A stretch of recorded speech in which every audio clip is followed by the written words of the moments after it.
Bitch bad. Yeah. Man, if I could write a good song. That song makes me think of what I could write. I gotta tell you, you guys have the coolest intro on the YouTubes. Every single time, I love it. It's a great design, beautiful. Thank you. I'll You're the sweet. On Fiverr who did it for us. All right. You're sweet.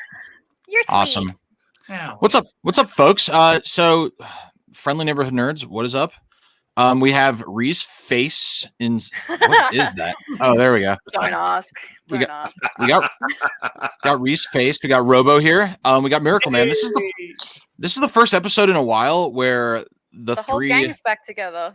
Yeah. So Scooby wow. Gang. Wow, I feel honored. Scooby Gang. Yeah. Wow, it's a special event. Yeah. And we got You've been busy, right? Oh man, I've been so busy. I saw Shang-Chi today, so that was the highlight of today. I've been to the West Coast and the East Coast in the span of like a month, and I've had to do a bunch of shit for work. I've just been super busy last month, Really and I busy. missed out. Yeah. I missed out on some fun things. Apparently, you really full debate about if the DC EU is good, and I'm sorry that I missed that. And I missed some other things too. Yeah, we had a great time actually. It was probably like I'm not saying because it was you were gone. Like I'm not saying that. I'm just saying it was the most fun I've ever had. Yeah, like ever. Yeah.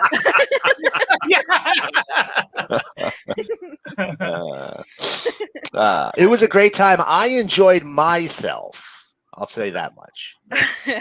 My FOMO was through the roof. Look at you using fucking slang and shit. So young, so youthful. I know. Did you sign up for a TikTok or something? Yeah, but you don't know how to use sheesh. You just do it at times. What's up, chat? Danny. Oh my god, Danny's here. Oh, yeah. Yeah, he's the best. Yeah. Oh yeah, that is. Last night, what is it? Last week we did 30 minutes. Our stuff. Anal, which is anal. Aluminum nitrate, actually, is what it's for. That's great. Yeah. Is Judah frozen? That I wish this was pre-recorded, because if it was pre-recorded, I would pause it and it would zoom in slowly to his face and it would go, "Hello, darkness, my old friend. Hello, darkness, my old friend." That's a screen save right there. I'm print screen. There we go. And that's going to show up in a lot of places, Judah. I hope you know that. Yeah, that's a meme now. Sorry. It's going to drop out here shortly. Yeah, there he goes. Okay. I guess Robo's the host now. Yeah, so we'll just go over a little bit about, we'll go over the normal stuff. What are we reading? And blah, blah, blah. What are we about this week? And all that. And then we're going to go into some stuff. And we didn't make it a secret. We put it straight on the deal. We're going to talk a little bit about Joe Bennett and how he, like, a couple days ago, it was like Joe Bennett antisemite. But now it's like Joe Bennett, that fucking anti-Semite. You know what I mean? Right. And then we'll go over some of the Action Lab comics bullshit that we have going on, and a little bit about Substack and some other shit. But I figure if we all three of us talk about what we're reading, what we bought, by the time the three of us are done, hopefully Judah will be back. There you Hell go. yeah. Do you want to kick us off, mate? What have you been reading? Oh, there he is. Yes. Speak of the devil. Oh, I didn't click it. You clicked it. That was you two. That happens every stream now. Like, my internet just shits out and I have to restart everything. So I gave a little intro. I said we were going to talk about, and then not near mint. What's going on, Rob? What's up, Rob? And we were just about to do the whole what are we reading and what we pick up this week. Oh, okay. Who's going first? You want to kick off? Go ahead. You're back. Okay. All right. Okay. So this is what I got in my hand right now. He's going to go small watch. Another excellent frozen Garth screen. Ennis Reptilian. Still frozen? Jesus. No, you're back. You're Hey, Am I back? Are You're back you now. using So I'm doing Wendy's Wi-Fi from across the street? Yeah, dude, just to save money. Reptilian, it's pretty good. And holy shit, Liam Sharp is just an amazing artist. I don't know. I want to read everything he's ever drawn now. I was just talking to Miracle about this, but I haven't had a chance to talk about it. This first issue is a firecracker of an issue. It's just like fucking awesome. It's amazing. This Cable Reloaded, we're going to talk about it a little bit more later, but it's part of this Last Annihilation event. I don't believe it's the Last Annihilation. I think there will be more Annihilations, but I don't know. That's just a prediction. Wow. Hot take. Everyone's been talking about this Dark Ages book, and for good reason, because it's a fucking amazing concept. I just read this first issue, and it's like, what if all the power went out? What would the Avengers do? But I mean, that's the story. Nice. So far it's pretty good. Yeah. This is like crack to my eyes, and I get really excited. Noctera. And then I don't know, we talked about it on stream like ages ago, but it's finally out. Superman 78. And this is a sequel to Christopher Reeve's Superman. Woo! Woo! So the world needed that. And then I'm still kind of hooked on this Moon Knight run. The second issue wasn't as good as the first, but it was pretty good. And that's kind of where I'm at right now. Besides the book clubs, Club Valiant, I'm rereading a lot of Valiant stuff. And then I'm like halfway through A Game of You, which is the 5th volume of Sandman. Nice. Fuck yeah. What do you think of it so far? You can make me small now, Robo. It's good. I like it. It's a little bit of a more more of a plotting read than the first 4 volumes. Like I don't feel the same, like it's not turning pages for me the way Dream or the way Doll's House did, but there's still a lot of really interesting underlying themes and really awesome character exploration. And it has a lot to say about identity, which I think is very interesting. Yeah. It is very interesting. Miracle Man and I actually talked about it on the Brags and Boards channel yesterday, day before. Yep. And it was really fun. We all had a lot to say about it. There is I feel like if people in the chat want to read it that haven't read it, there is maybe some trigger warnings in terms of turfy ideology and transphobia and all that standard. Oh, bullshit. in this coming up Sandman volume? Yeah. So absolutely. It's really good, in my opinion. But it is sad and painful at times. Yeah, it's you have to put it in the term of context of when it was coming out. I think it was, what did we just determine, 92, 93, something like that. I think it was 92. In 1992, most trans characters would appear in because there's a trans character. Most trans characters would appear as either a comedic punchline or psycho fetishization or fetishized. I don't think they did either. I don't think Neil Gaiman did either, though. He didn't, right? And that was what made this different. There are still things that we would view today as definitely problematic, and a little turfy.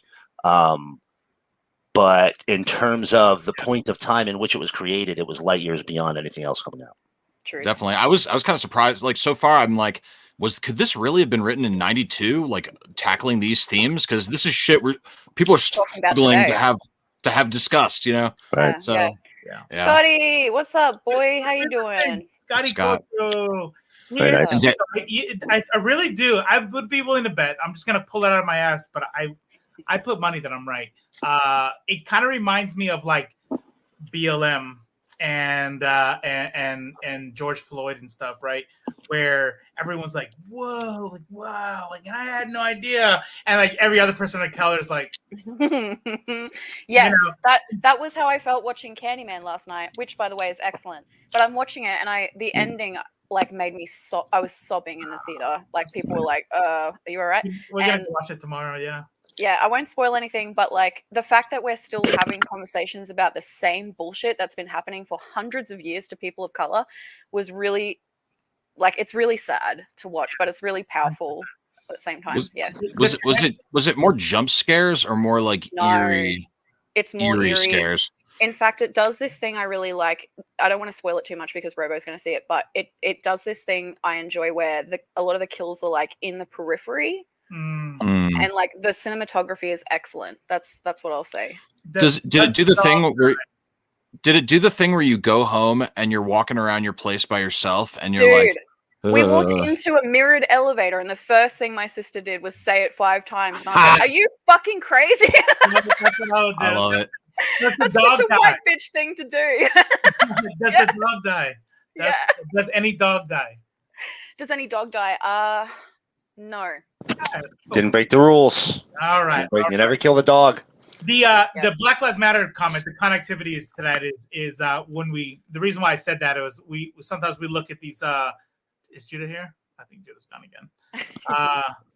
Again, great meme right there. Yeah, That's just a. Hey, you know what I should caption it because it has to do with what I said. There you are. I'm back.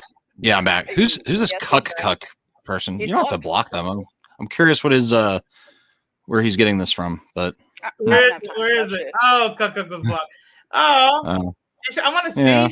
That would have been interaction. That's fine. It's good. Let him play a little bit. All right. So, what I was trying to say was, I would be willing to bet if you talk to transgender people or people who have their, older trans, they're like, yeah, like we've been dealing with trans rights and trying to push this into the media and fighting for proper representation, for a long ass time. So. It seems new to us because we're not in it. But if I look at it through the lens of how, for instance, Black people are like, what? This didn't start with George Floyd, and we all kind of know that, but that's when it becomes big. So Black Lives Matter is not a 2014, 2015, and it's not like someone just flipped a switch and it started. It's been something people have been living with for a very long time. Do me a favor when you watch it, Robo, or anyone, if you're going to go see it. The graffiti, I think, on the wall maybe has some of those names in there, like Breonna Taylor. I'm sure I saw pop up in the graffiti because there's lots of graffiti in the killing scenes and stuff in the background. Because the whole thing, they try and wrap, or the director tries and wraps a whole bunch of Black culture into the movie, because one of the most powerful lines is they love what we make, but they don't love us. That's right. So that's what they're trying to get across, and it's so it's real good. It's real good. I saw the original one when I was at a sleepover party with my cousin, and we were scared shitless. This is back in 1998 or something. Mm-hmm. We were just we did a binge. We watched Jaws, Candyman, and what's that one with the guy, the fucking tree that reaches through the window? Poltergeist. And we were just scared shitless. So definitely need a scare. Would definitely enjoy that. I remember watching Saw the first time as a 14-year-old on a DVD from Bali with a friend in the dark, and we were like, "Oh, this looks cool," and then totally scarred for life. But Saw and Hostel, I find them scary for whatever reason. I don't know. It's it's a different genre almost. Yeah, like Hostel. You know what I mean? Yeah. It's not supposed to oh my god. It's supposed to be I never go to Eastern Europe ever. And it worked. All right, let me go through what I got here, and then we'll do that. Are you making me big? I see you reaching. I don't want to do the double click. I can make you big. All right, thank you. Oh yeah, fuck yeah! Look how big. Oh, so big. Oh, he's so big. Really, what it is I close to the camera and I squeeze the face. So that's why gorgeous. It looks like such a big hardcover. It actually fits by itself. But if I put it close to the camera and squeeze at the base, it looks a lot. Yeah. So that's redeemable. All right, now, but for real, I'm trying to find all 5 volumes of the hardcover Irredeemable. I don't understand how this works. Only volume 2 and 3 are in print. 2 and 3, not 1, not 4, not 5. What? I guess what? I don't get it. I bet you know. I bet you know. Miracle Man. Miracle Man knows everything about how that works. Actually, why was it 3 and not 1? So 1 was in print. They put a specific period of time where the books are going to be in print. Once that period hits, that comes out, and sometimes you'll have this overlap where you'll only have a couple of volumes in print at once. It's actually one of the dumbest publishing decisions on the face of the earth, in my opinion, particularly when it comes to sequential comics. They are following a traditional publishing schedule as opposed to going, hey, you know what? When people want to read comics, they want to read all of them, not like 2/5 of the story. Yeah. Hey, Miracle, what do all the numbers in an ISBN mean? So country of origin. Are you making fun of me? All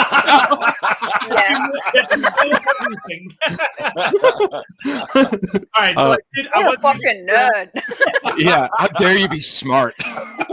I did pick up volume 1, so the rest are coming. I have volume 1, 2, 3, and 5. They're all traveling to this house. Cannot find 4. I found 4. Some motherfucker selling for $350. They can kiss my ass. But anyways, I also picked up through the good gracious of G. Yeah. There was 2 for sale on eBay, and then G jumped in the chat and was like, "There's one more," and I'm like, "Get that out of my face, you bitch! Get it out of my face." That. Yeah. Beautiful, beautiful. That's nice. All right, so Tom Taylor is amazing. We'll do some more. Oh, now we'll go here into the singles here in a second, but check this motherfucker out. Is Tom Taylor the Aussie one? Yep. Yeah, he is. He lives in Melbourne. Hey, yeah. Oh, damn. Look, nice. I don't know if you can tell, but I have the those red singles. is gloss. Oh yeah. Blood is gloss. Nice. Oh man! But check this out though. This is your regular trade. It's a big old. It's big boy. Yeah. And it's all black. Is that a Treasury edition? I don't know what the fuck it is. Does it say Treasury Edition on it? Because Marvel has like a line of like those prestige trade paperbacks that are like this big, and they're Treasury editions, like this bad boy right here. And yeah, it looks like it's about the same size, so maybe it doesn't say Treasury Edition anywhere on it though. I don't know. It's big. Nice. Yeah, it doesn't quite look Treasury size, because this would be. Oh shit! I didn't have one. I thought I had one right there. This would be the Treasury size, and these are friggin' massive.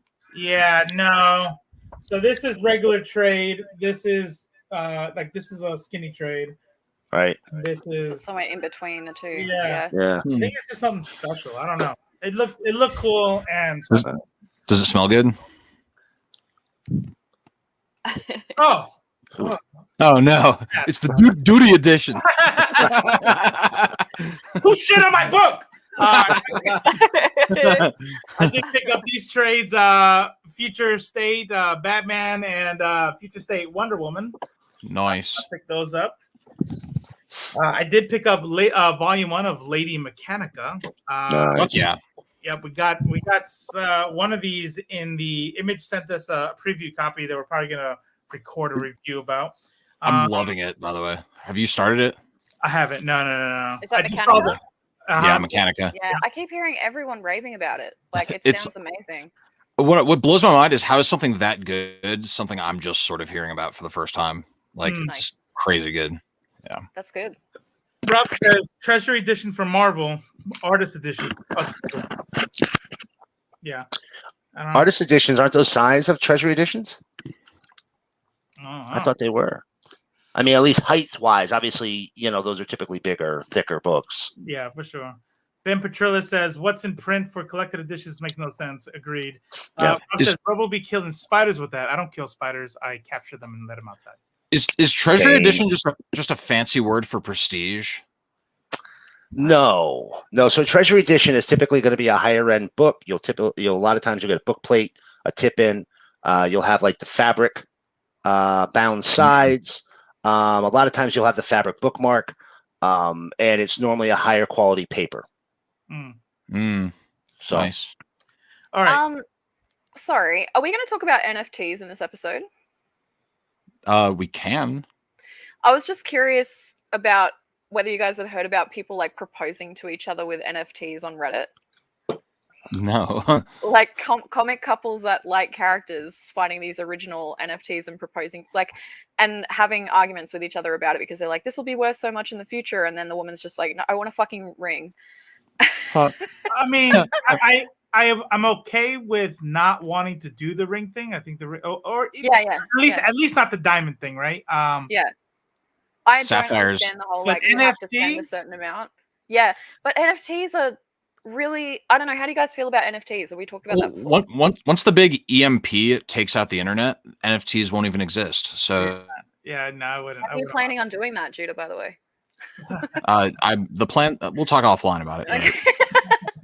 All right, let's finish this real quick. sorry. Static Shock, Dark Ages #1, Almost American by Ron Mars. So we should probably invite him on there. And then remember we did that, so he actually comes on. And, That's right. Moon Knight #1. Read that now. Okay, so check this out. All right, this is the last one. I got one more thing, and it's really kind of a surprise thing, just to make people jealous. I need big brains to answer this. This is definitely a Rob Miracle Man question. Judah, you might know, but I picked this up, and it was nice. Stray Dogs, right? Right. And it says Stray Dogs Gallery, and I open it, and there's no story. It's a bunch of and it, it says gallery, and there are a bunch of horror like movie poster like stuff. The covers. Yeah, it's all of it. It's all of it, right? This book, and this is not a flex, right? I'm like, this is kind of rude. Like, it's gonna sound like I'm flexing, but I'm really not. I'm not. I'm actually stupid, right? I'm like, I saw what I'm about to ask, and I'm like, it's got to be something. He's like, yeah, I mean, people are chasing this one, and I'm like, I'll buy it. Why was this $65? It was one per store. It doesn't have the story, and it's a collection of covers. That's why. Can I take a guess? It's this thing that they do called value inflation. Well, yes, but it is a one per store. So how many stores are there in America? 3,300, 3,500. Yeah. So that's how many of those exist. So they're creating value through scarcity. So even though it's like not really worth a fuck, it's just the covers, because there's only that many, people want it and are willing to pay for it because they anticipate the value going up. That's why I didn't ask you, Judah. I know basic economics. I want to know if there was something special about this story and this artist. Judah always figures out, like, it's called mansplaining, but he'll do it to like literally anyone. Anyone. Like this cat was giving birth. He'd be like, really? Well, but come out the birth canal. And like, the cat, I don't know. Gotta look at it from my perspective. This is you. Here's this thing. I opened up this thing and saw what this thing was, and they were charging $45 for it. And it's a limited edition, one issue per store. So I said, what's going on? And I'm like, and now my brain is trying to identify what's the part that he's confused about here. And that seemed like the most complex out of all of the components of this story. Scarcity, value due to low scarcity. Right. That was the most complex part for you. It's the part that I've. It's less complex. I thought Miracle Man would go like, well, see, here's what happened. The guy died like last week, and there won't be any more. You know what I mean? I thought there was something special about this book.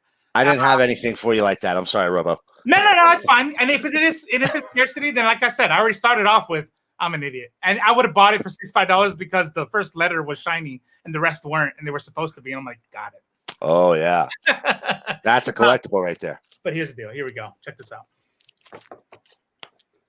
Oh, you got one. Yeah. Are you going to paint those? Fuck yeah, I'm going to paint them. You rotten, horrible son of a bitch. And what's weird is that they came like fucked up, is that they all have red masks. So I'm going to take them out of the box and make sure that I paint them the right colors. Because they fucked up. What are you? Masks. Are you fucking kidding me, man? whenever they make Mirage or Laird era action figures, I feel like it's really easy for them at the factory, because it's basically the same turtle with different weapons. Yeah, that's exactly right. Okay. No, they have a little different print on their chest. See the gray print? It's different.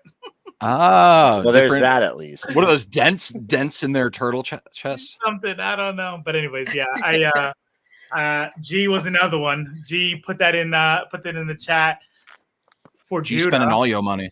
And really, and I'm like, I saw that, I was like, and I knew Judah was gonna buy it because he hasn't even bought a camera yet. So I'm like, yeah, I'm gonna grab that. Say hi to Nathan, everybody. What's up, bud? Hi, Nathan. Ben, that hurts my soul. Is that your Ben? That's not your Ben, is it? No, I'm not familiar with sorry. that. You have a Ben? No. Robo's Ben. That's not your Ben, is it? No. Okay. Yeah. But Hi, I will Ben. say this much. Danny M did say that Stray Dogs did have some new art that's not in any of the other books, so that would explain an increased price. So you do have some exclusive art in that book. Yeah, Not Near Man said. Rob said, "I want that rare. My favorite book of the year. Is it? Are we talking about Stray Dogs? Is that what he's? Yeah. Is that what he's Yes, yeah, that is his favorite book of the year. So I mean, definitely, I bought it. I knew it was something. I knew it was something. It wasn't. I've done that because it says $65. I'm like, it's got to be good, right? Miracle Man. Go for it. Oh no, I was going to say something stupid. You were going to ask an intelligent question. I was just going to ask him to show me some books. Oh, okay. I can show you some books. Let's get this thing going. I got some books. Okay, so here's what I read today. I read a bunch of new and old stuff the last couple days here. I'm just going to show you a couple. You're large. A couple real. That's true. A couple real quick ones. So I read a couple of the free comic book day books. There's that 2000 AD one. Oh, nice. I tortured myself and I read this freaking Red Room again here. That That bad. Okay. It's rough. I read old school, really. I read Crossed. I read Verotic back in the day. Some of those books had some real difficult. The toughest book I've ever read in my life was Verotica issue 4. Oh, damn. Is it worse than Crossed? Worse than Crossed. I'm gonna have to read it now and hate myself for reading it. But I just want to let you know, I encourage you not to read that story because I want no part in how you feel about yourself after reading it. Wow, that bad? That bad. Yeah. Wow. Although Verotica issue 2 has a Not Near Man. The answer to that question is 100% unequivocally Miracle Man. Well, that's nice. Thank you. But yeah, I don't encourage you. I don't encourage bigger than Judah. Yeah. Womp womp. Here we have. This is a weird one. This is a little bit older, obviously, but it's Jeffrey Dahmer versus Jesus Christ. This is one of the weirdest things I've ever read.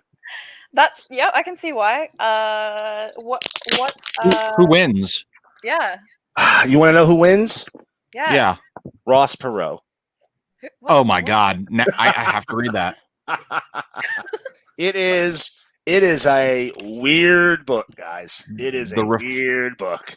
The Reform Party. Right. Yeah, the Reform Party wins. Wow. Yes. Yeah. For the first time in history. Right. Yeah. For once they won. And then I was like, you know what? Some people think that you can't like suggestive covers because you just shouldn't, or they say we don't. They say we don't like them. Oh yeah. I should say, but that's a lie because I read some Glory and Angela today. I love Angela. That reminds me of Doom for some reason. The Doom poster. It's all that coloring.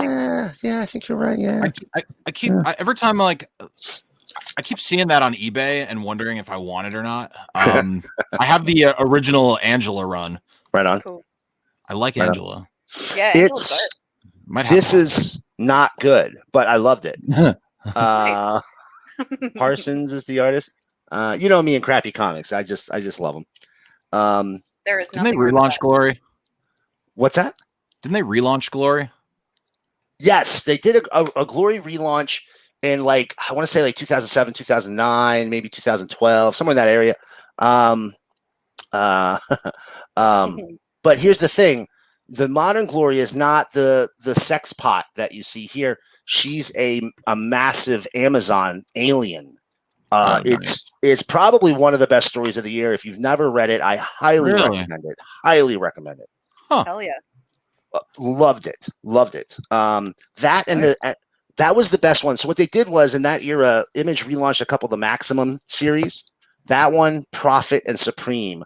Prophet was the best, but Prophet might have been the best story of that year. Right. Glory was the second best. Supreme was the third. Nice. Wow. So you were talking about Liam Sharp earlier, and I have a book here. This is actually a erotic book. Oh. Sweet. What's the erotic part? V-rotic. Oh. Erotic. Oh. Yes. What's the erotic part? Judah is like this. Who's that comedian that like all his shit is around being like the really stupid dude, the idiot savant. Oh yeah, that's it. It's just a big bit. Yeah. It's like, it's like the comedy is amazing. Oh yeah, I know jokes. So this was written by Glenn Danzig. Wow. What? Glenn Shut Danzig. up. Shut the front door. That's what Verotic is, bro. It's Glenn Danzig Comic Company. Oh my god. Oh, dude, if you like Glenn Danzig, we need to talk. I love Glenn Danzig. Oh, I got shit for you. Liam Sharp did the interiors. The cover artist is from New Zealand. Was a man named Martin Eamon. Unfortunately, he tragically passed away about 10 years ago. But he did a lot of the covers for Verotic back in the day. And I've been looking for that book forever. I showed this one to the gang before the show started. Amazing Spider-Man #1. This is the Virgin variant. Virgin variant from Adam Hughes. I think there's like 250 covers. It's really very, very rare. I read this Blue Flame. If you're not reading Blue Flame from Vault, it's one of the best superhero books out there right now. Really? It's a dope ass story. Is it better than Radiant Black? Radiant Black beats it, but not by much. Okay. But Radiant Black does beat it. And then final book. This was the most homemade. Actually, no, I'm gonna show you two more. This is the most homemade ass looking comic I have ever read in my life. Aftermath Detroit. Nice. Is it based on reality? I don't know. Basically, like people start starving, and then because they're starving, they go insane, and they kind of turn into like cannibal killers. And yeah, it's close. I guess it's close. Yeah. Last but not least, from Parody Press, The Death of Stupid Man. Oh, that doesn't look derivative in any way. That was actually a lot of fun. Parody Press did put out some good stuff. It was mostly like, what if your favorite superhero was a woman with giant bazongas? But this was actually kind of good. I often wonder that question. Yeah. That is something that philosophers, I think, ponder on a daily basis. I think that was Socrates' thesis. If you study back, but he called them bazongum, right? Yeah. Latin, and that right? Was You gotta, that's right. It's a proper term. Term. But that's it. Nice. Well, I got a question for you, Miracle Man, real quick, and then see what Ree is. So, and I'm not being funny here. Sometimes you have these comic books, and I'm looking at it, and I'm like, I would never buy these. Is your goal? And this is serious. This is not even. Is your goal to own every single comic book? I mean, sometimes you show a comic book and you're like, this is garbage. This is so bad. Like, why are you buying them? Listen, I can love almost any kind of comic. And when they're really, really bad, sometimes they're actually pretty good. Okay. If I see something that looks like dog shit in a dollar bin and it just looks absurdly stupid, I have to own it. Me too. It's relatable. Yes. Yep. I have to. Okay, you know what? I didn't show you this one because I already showed you a weird one. But look at this piece of shit. This is called Biohazard. That looks like Eisner material right there. From Omni Comics. I like the skate or die design there. That's real easy to read. Yeah. I don't want to shit on the artist, but who the fuck is that? I don't know. This was fucking horrible. That looks like it should be advertised by the guy who narrated Hot Wheels commercials in 1996. Like, can you give us an go up the ramp, go around the turn, go up the ramp, do a jump, yeah. Wow. It's Brody from Mallrats, yeah. The creator of the show watching right now, and try, man.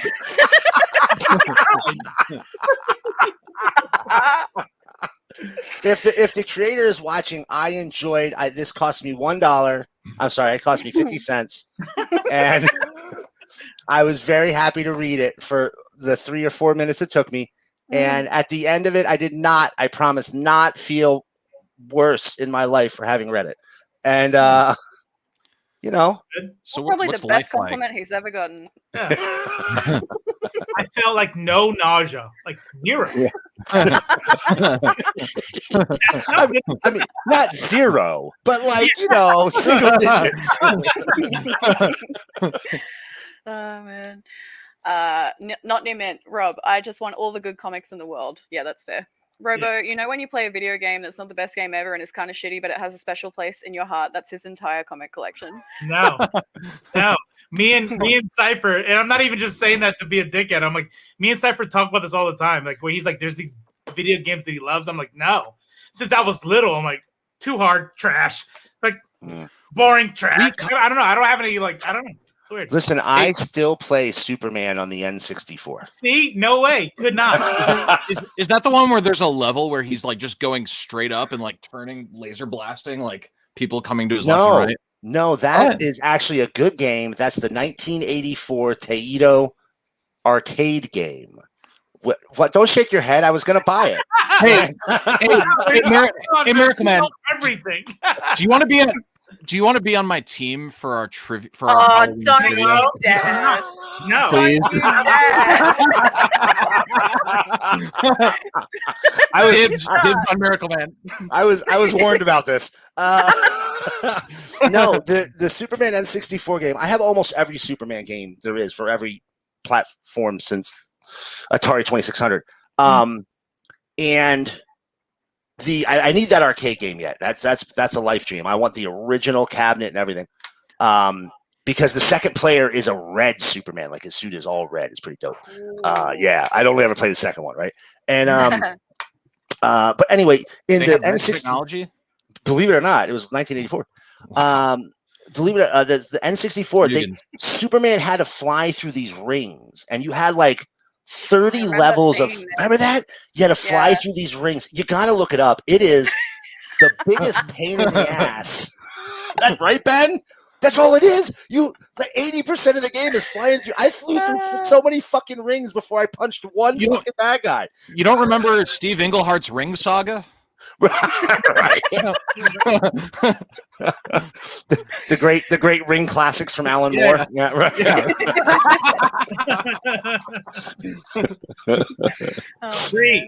Yes. What are you reading, Ree? Okay, so it's all back issues for me because I'm a poor uni student. But have I showed you guys this series before? Have you read this? Pretty Deadly from Kelly Sue DeConnick. Talked about it. Yeah. I've seen it. Let's make you large. Yeah, it's a gorgeous book. Make me large. It's really pretty. It's like the art is out of this world. Who's the artist on that? It is. Hang on. Let me find the actual full name. Emma Rios, and the colors are by Jordi Belair.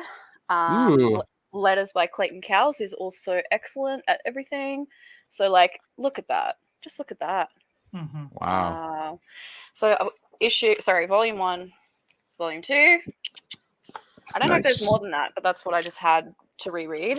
And then I've been reading this Poe Stories and Poems graphic novel. Very nice. Pictures. It's very pretty. Yeah, it's got pictures and shit. The script's just the text of Edgar Allan Poe. Yep. Nice. Yep. It's just his stories and poems illustrated. It's really good. The art's really good. So then I've got this whole stack, except for issue 1, of course. Ree, can you explain Pretty Deadly to me, please? Lol, I think I mostly got it. Yeah. Okay, let me tell you something, Danny. The first time I read it, I sat there after reading it and I was like, I don't get it. And I had to come back to it. That's why I reread it. If you look at it from the perspective of this is a Native American myth or folklore being told to me as a tale from a genuine Native American, it makes a lot more sense. If you put that kind of framework on it, I don't know if that helps you at all. If you guys read it, you guys haven't read it yet, have you? No. Yeah, I would like to know if you found it as. Did you find it confusing the first time? Yes. Yeah, it's confusing. It's confusing when you read it the first time. Are we talking twice? Like Inception confusing, where you're like, It's just, it doesn't follow a traditional narrative structure. It feels more like mythology, Neil Gaiman's book of Norse mythology, where he just tells American you Gods. No, like his actual novel about Norse mythology, where he's Oh, like yeah, back-to-back yeah. stories. Yeah. Yeah. It's kind of that format where it's like not necessarily like start, middle, end. It's like you've got this person that is telling you mythology and folklore. Yeah, in an anthology type sense. Yeah, it's quite good. The art is enough reason to buy it, I think. Have any of you ever read this series? No. John Carpenter's Asylum. No. It's No. fucking sick. The art. Let me show you some of this art. Oh wow. Whoa. So this artist, Leonardo Manco, fucking almost every single issue has like a double page spread in the middle of it, Wow. which is Love that. fucking bonkers. Yeah, like everything. I can't complain about any. Like I just want to hang on, I'll show you all these covers because they're all great. I'll just take them through one by one. I need this one. This one. So it's like traditional like horror type vibes. I like the red points and like the kind of. Ooh, Yeah, that's cool. Yeah, it's really, really pretty. I like That's it beautiful. a lot. So I think there's like 14 that I've got. Oh, nice. Something like that. Is Yeah, this they're- different stories or is it all one deal? It's all one deal. John Carpenter has like a bunch of different series like that. I won't remember the names off the top of my head, but they're all like John Carpenter's blah, whatever it is. I think he's got like Something of Madness, Asylum, and they all kind of follow that trajectory of like one person is getting fucked by kind of like if you've ever seen the what's the Pinhead movies? Hellraiser. Hellraiser. Yeah. It's like Hellraiser vibes. That's Yeah. what it feels like. Yeah. Yep. And Sounds then great.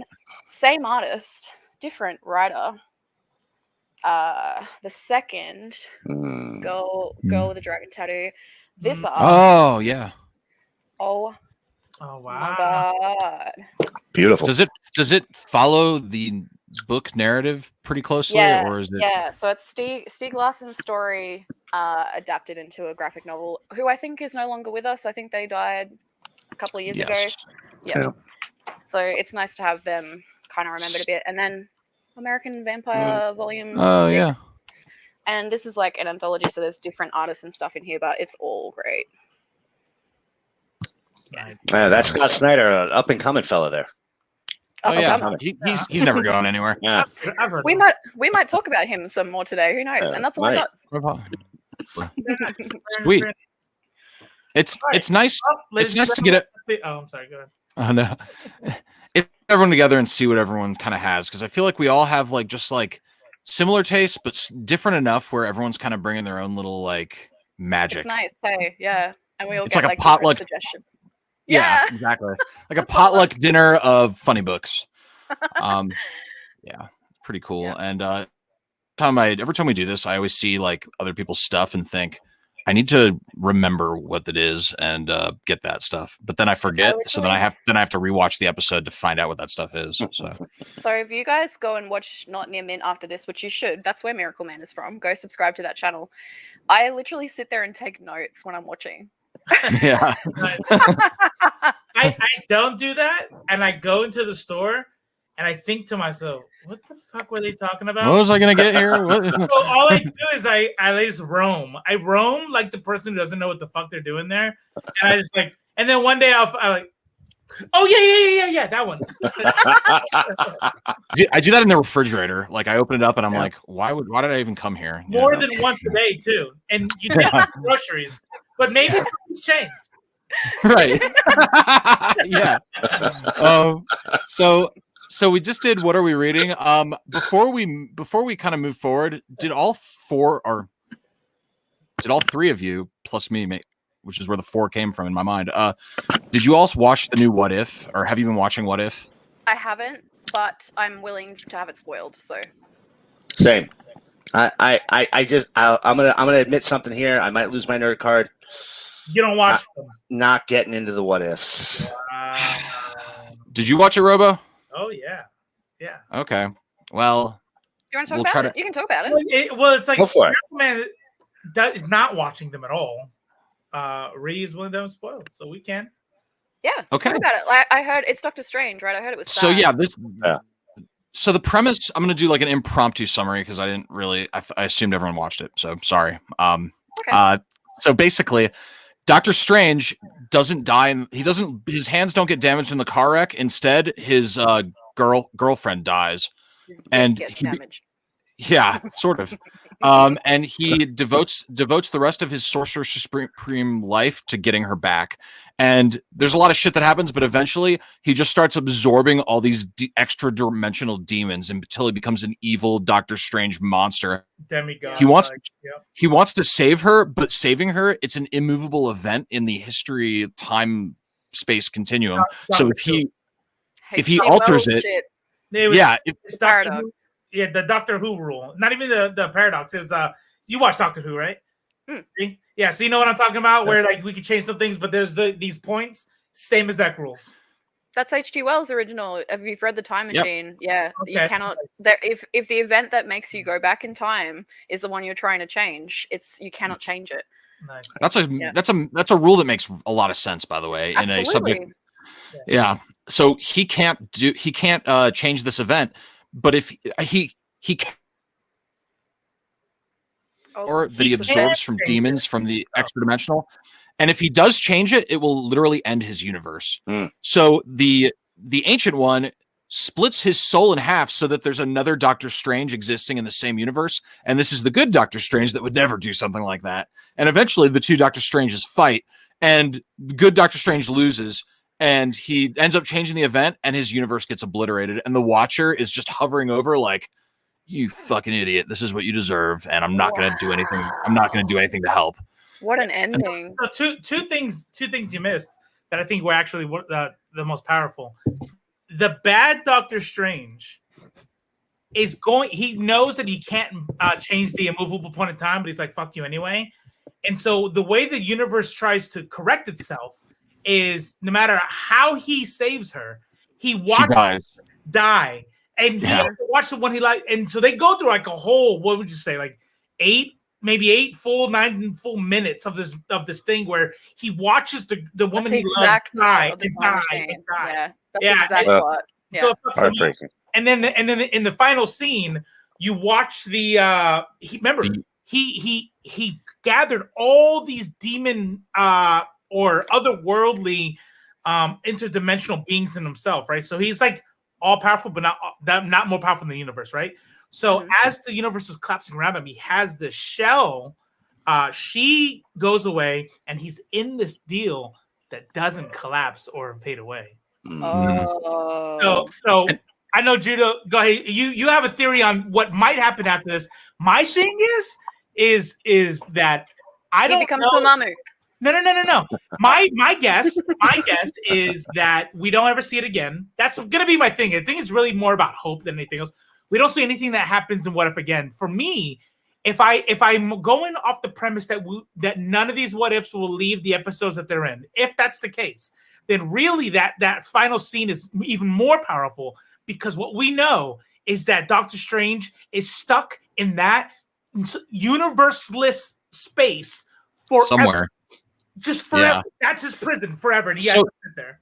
So I don't think What If will be an important part of any future MCUs or other shows or anything, but I do think that if it was ever going to be referenced, even in just like a comment or something, or even just like the Watcher showing up and being like, yeah, I once saw this happen. But I think that if ever there will be a reference to it, it would be in Doctor Strange Multiverse of Madness. That's all I was saying. And I also think Shuma Gorath is going to be a significant character somewhere else, maybe in another What If, somewhere else in the MCU, because this is 2 times now that we've seen Shuma Gorath. Right. It fought Captain Carter, and now it's been absorbed by Evil Strange. So we'll see. Right. Danny, that is absolutely the definition of fridging. That is absolutely the definition. Yeah. Like just killing her off in the beginning as a catalyst for the man to do the thing. That's right. Yeah. So nailed it. But I don't know. What do you think? Like in terms of What If being diverse, representative, like different, how do you think it is in all those categories? Well, the first episode was a Captain Carter. So the second one was about Black Panther, Quill. The third one followed how did I already forget the third one? Oh yeah, that's the one where Ant-Man kills everybody. Not Ant-Man, but yeah. Comic book Ant-Man. Comic book Ant-Man, yeah. Yeah. And then the fourth one follows Doctor Strange. So I'd say okay, not like okay representation. There's obviously the Black Panther one and the Carter one are the where we get the most of that. So Are you Is there talking about, like, anything- in terms of like progressive values kind, or are you just talking about like story wise, like diversity in storytelling? Yeah, I'm curious. I guess my ultimate question is like, how would you both have it improved, or is there anything that's lacking in your mind, the series so far? I would say that it's not lacking in anything that isn't already lacking in the MCU in general. I think that it has. Well said. Yeah, I mean, it is. I agree. It has in its first one of its first episodes. So what was it? Episode 2. We have it centered around Black Panther. So I thought that was cool. And I think, I mean, there could always be better, right? You know what I mean? Like you can always improve. But I think having episode 1 being like buff ass Captain Carter taking the shield and then getting recruited into the Avengers, I think that's dope. I think having the second episode be all about like Black Panther and Shuri and Wakanda, I think that's dope. But it's nothing. It's like regular ass bar, like no seals are being shattered. Which the best part so far is the part where T'Challa as Star-Lord befriends Thanos and talks him out of killing half the universe, and Thanos is like, it's just so funny. And if I were to like say that there's a sustain is more just off the wall shit that even our like that's the kind of stuff that makes it a fun series. I feel like the last 2 episodes didn't really play in the sandbox the way that the first 2 did. Like it almost seemed like they were playing it safe story wise. So I definitely want to see like a return to like that second episode where like, holy fuck, Thanos figured out that killing half of the universe is actually a bad idea. Like shit like that, you know? Yeah, sweet. Hey, we should get talking about Action Labs, right? Real quick. I just wanted to see if anyone else saw Shang-Chi or Shang-Chi. It's Shang, by the way. Or am I the only one? Nope. Okay. I'm not going to talk about it. I'm not going to talk about it. I'll say it's really good. And that's it. We'll leave it at that. Yeah. I mean, it came out this week, so this week was a crazy ass week. A lot of just weird shit happened. And I think the thing that really kind of like clued me into that this was a week like not other weeks is Joe Bennett. So if you'll remember a while ago, Hulk number 43, was it 43 or 44? Came out and it featured this one panel where they're in a jewelry store, but it says jewelry with the Star of David. And everybody thought that was pretty weird, myself included. And it was just like very strange that like it was supposed to look like a mistake, but it was like, how could you make a mistake like that? So he came out, Joe Bennett, the artist, came out and he was like, yeah, that was my bad. That was a mistake. And they recalled the issue. And Al Ewing was also like, oh, wow, what a silly mistake. This, can't believe this happened. And I kind of, from my perspective, was like, that's weird, but how crazy would it be if that was on purpose? So I sort of like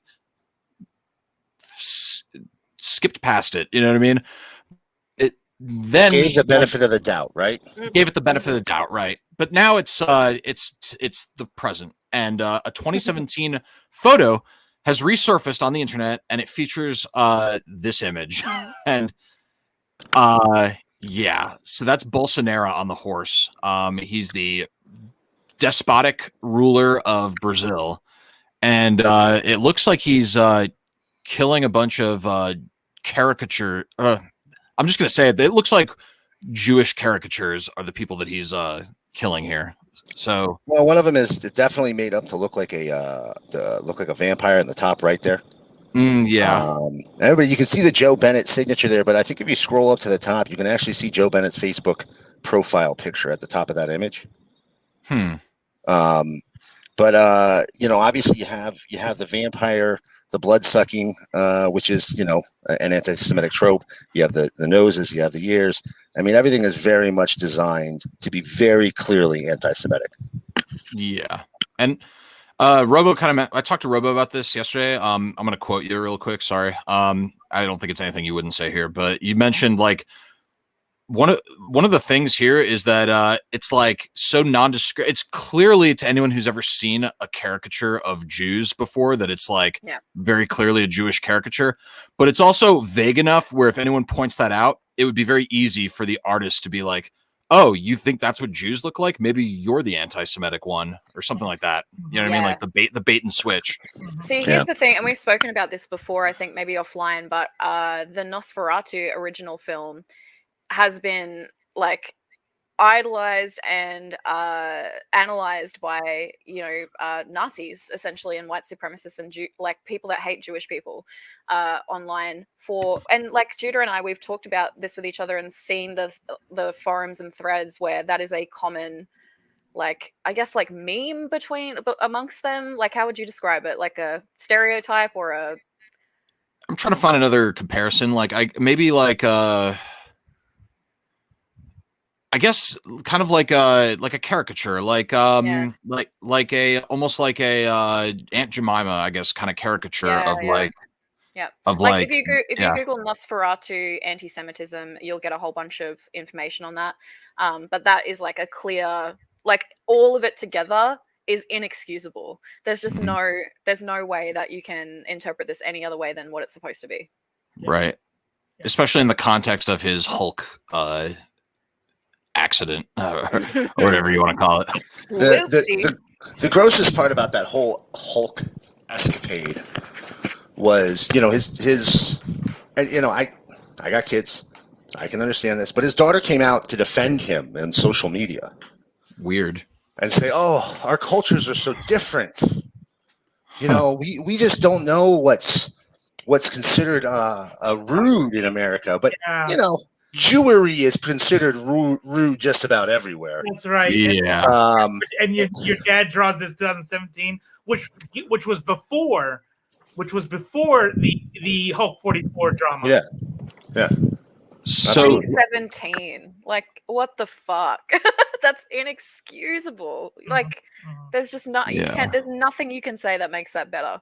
And Bolsonaro is literally a piece of shit. He's one of the shittiest people running a country that exists right now. He's incredibly racist. Well, the Taliban took over, so. Well, yeah, actually, yeah. So I said one of them. Yeah. So I'm a gambling man. I don't know how you all feel about gambling, but I think we should maybe take some bets now. And the chat is welcome to participate. How many days before we see Joe Bennett talking to Frogman on YouTube? It really depends on whether or not Marvel gives him the boot after this, right? That's it. Yeah, that's because he's still doing Hulk with Kate. When his career prospects dry up, that's when he'll be there. Yeah, right. I'm gonna say 250 days from now. Okay, 250 days. Yeah, I won't say from now. I'll say, because it could be never if Marvel doesn't give him the boot, right? But the thing about this is this was funny. I want to go back a little bit from that question. Is I don't know. I've been accused of being like kind of knee jerky with a lot of the way that I'm very emotive in or quick to anger when it comes to this stuff. And when I saw this, it pissed me off. Probably not as much as it should have, but I think it's because I'm not the target of it. I'm like, this is clearly like, this is bullshit. And people were like, well, blah, blah, blah. I'm like, it's a Star of David. It's a Star of David. Like, what is that a thing? Is that a Jewish jewelry shops, but jewelry with the Star of David? So I'm people. I was one of those people, and it was because I'm just a naive idiot. I don't know what else to say about it. And people play off that, right? And he plays off that. But the thing, the way it makes me angry is, and listen, we're both in the military, so we see this a lot, where you see someone says something, and it just makes you like tilt your head and squint your eyes and like, what are you trying to say right there? Like, oh my God, not everything's about race. I'm like, okay, so that's the key, that's the play, right? I'm gonna throw something out there and let anybody say anything. And this was like, to me, I pat myself on the back today. I fucking knew it. I didn't give any benefit out to this motherfucker. But then this right here, if Marvel does not fucking cut him, that says a fucking lot. That says a lot. I don't give a fuck about Comicsgate, because really him going to Comicsgate would be like like cool. Like, you know what I mean? That's like, oh, cool. Now you're on MLM. That's where you belong. Yeah, Right. exactly. You know what I mean? So go ahead and get the little circle of 150,000 people who just kind of like this incestuous kind of like handshake. It's like 10. It's like 10,000. Don't give them more than they deserve. It's like 10,000 blood bags paying for those garbage tier comics. That's right. So yeah, go ahead. You got your family to feed, but that's where you belong, in the fucking sewer. That's really kind of what I'm looking at this as, is like, and I totally get people wanting to finish it. Like Danny's like, it makes me feel weird.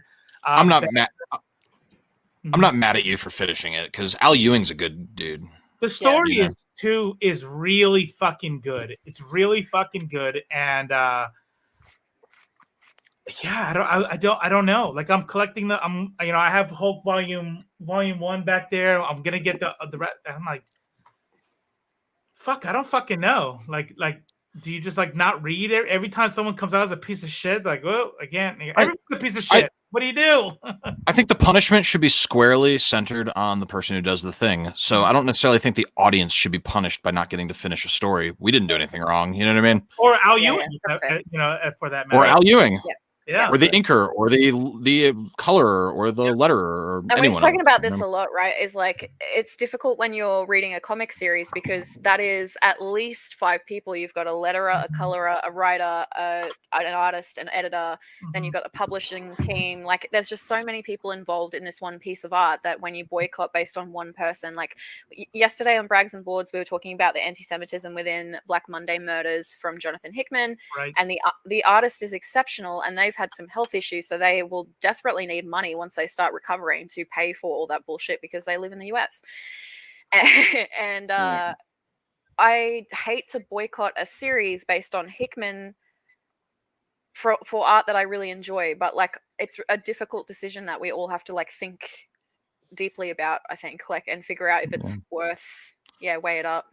Yeah. What is this? Yep. Before we answer this question, I think that it's an individual thing, right? It's individual, but I also think that sometimes I think there are like gray area type shit, right? Like everyone's gonna move their stuff, right? But I'm not gonna sit there and go, still reading Hulk. I should be allowed to read Behold the Pale Horse. Like, it's just good writing. Like there is a line, right? But there's this static area where it's like, and I try not to judge people in that static area. When it comes to this kind of stuff, I go, dude, did you know? And I really believe, based off of what Al Ewing said about the first one and what Al Ewing said about this, and then that long ass, I should have had that pulled up. But if you check out, Al Ewing made a Twitter, like, put out denounces him and was like, I will never work with him again, and actually felt bad. I shouldn't have taken this long to even make the statement. But when I think about, like, for instance, some certain movies, right? So when you look at who's the dude who killed himself, the pedo dude, Weinstein, was it? Is that his name? No, Weinstein's still alive. Unfortunately, it was the other guy. Everybody thinks he was murdered. Yeah, Epstein. Jeffrey Epstein. Yeah. So when I look at that, I go, how many producers ignored it? How many actors ignored it? You know what I mean? And I gotta kind of, like, for myself, go, no, fuck you and fuck your movies type shit. I don't know what to do with this one because it's so blatant, but yeah, I definitely understand. Continue. I'd say mileage may vary, and it's up to the individual to do what their conscience can handle. You know, at this point, current Hulk series, it's in the can. It's done. Yeah, and Bennett's Donnie's already been paid. Donnie's taken over. I love Donnie, but I'm not going with the new series as long as they keep Bennett on it. Yeah, I'll buy Donnie's other stuff. You know. I don't think Bennett is long for Marvel. They have a pretty solid track record of not working with people once they get in trouble. And I mean, DC also. Well, no, DC has a less good record because they continue to work with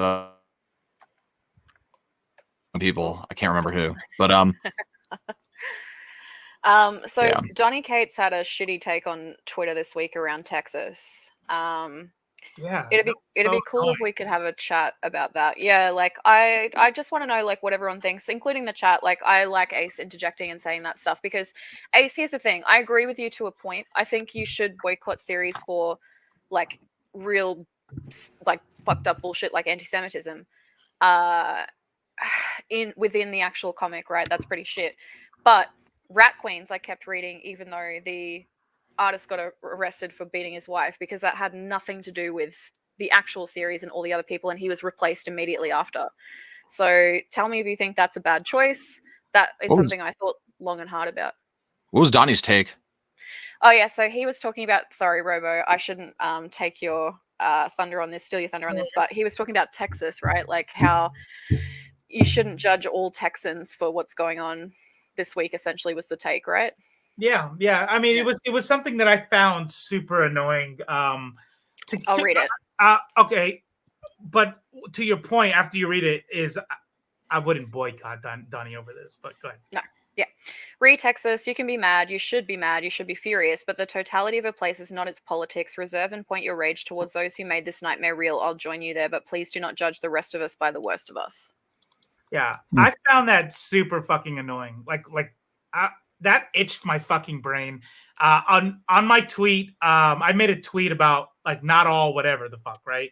And it was specifically about that, and it's like Texas just fucking gave us some like Handmaid's Tale fucking legislation. Trump's fucking evil fucking plan to set the Supreme Court, and it worked. And I hope every fucking cowling vampire fucking person voter, that's their happiness, right? And so there's this fucking like sit back in your seat kind of thing. And I'm not a woman. I'm an adult, and if my wife gets pregnant, I can fly whatever. I have a certain amount of privilege to where it's not going to even affect me. And I sit, and it's like this domino effect is in fucking play. And first of all, I love Donny Cates. Okay, great. Like he doesn't love you though. Yeah, he doesn't love us. No, he doesn't. Yeah. So, but here's the deal. I subscribe. What is it? Like I hard follow certain writers. That way, if anything like something comes up, I'll hear it first. And Donnie's one of those people. And I'm like, you haven't said fucking shit about the abortion thing. Like this is what's important to you. Like what people think about Texans. Like that's what you want. That's your fucking statement. Like if I was from Texas, I'd be like, yeah, I'm fucking embarrassed for these motherfuckers. I fucking hate the people here who voted for it. Like I'm not worried about what I look like. Like it's a not all man. It's a not all cis. It's a not all Americans. Like when people go, America is garbage. What the fuck are you doing? Hey, not all of us. Shut the fuck up. Like no, it's yes. Like I look and I go, yep. This is I 100%. Yeah, I 100% get where you're coming from. It's detracting from what's important. He's like, where I'm getting lumped in with the bad guys. Oh, that's so tough on you. What about all these fucking people that are going to die when they try to get back early abortions? Like maybe let's focus on the. It's not. It doesn't belong in the spotlight of the issue for sure. Yeah. I don't necessarily disagree with you guys, but for some context, very shortly before that, there had been some tweets that went around by some, and I forget who it was. So, we'll please don't take my word for it. Go ahead and take a look around, see if you can find something what I'm talking about here. But I saw them myself where it said, can we just cut Texas off and make it its own country and say to hell with you? I get, if I was a person in Texas, like if I was a Texan who had, and maybe Donnie isn't one of them, but I've seen Texans who have posted about this, who's been out beating the streets, who's been knocking on doors, who's been organizing, and knows, this isn't us. We're I saw somebody say specifically, we are gerrymandered into this result. 100%. When you look at it, it's I forget what the exact percentages are, but it's like 49.6% of the second most populous state in the country. You can argue that, but look at who their representatives are at the moment. You know what I mean? Right. Like that. Yeah. That's where the gerrymander. Like, so I'm in El Paso right now, which is part of Texas. And looking around, like just anytime I walk out my front door, this is not the Texas people are talking about. Like El Paso is not the Texas that you're seeing in the news. El Paso is a victim of Texas. Right. And people who live here have very little power in this state, almost no power in this state because of the way the districts have been distributed through gerrymandering. So like I can understand. I kind of understand where Danny's coming from. I understand where you two are coming from, and I don't think you're wrong. But I can sort of see where Danny's coming from and where Donnie's coming from. Danny and Donnie, the D's. I can sort of see where they're coming from, because it would be shitty to be like, I don't really consider myself in it because I'm not really a Texan. I'm just here for work. But going out my front door and the people that I see every day, who are definitely not the people that are treated best in Texas, I could see it being frustrating for them, being not only a victim of this decision that has been made for them, but also being blamed for it. So I can see that.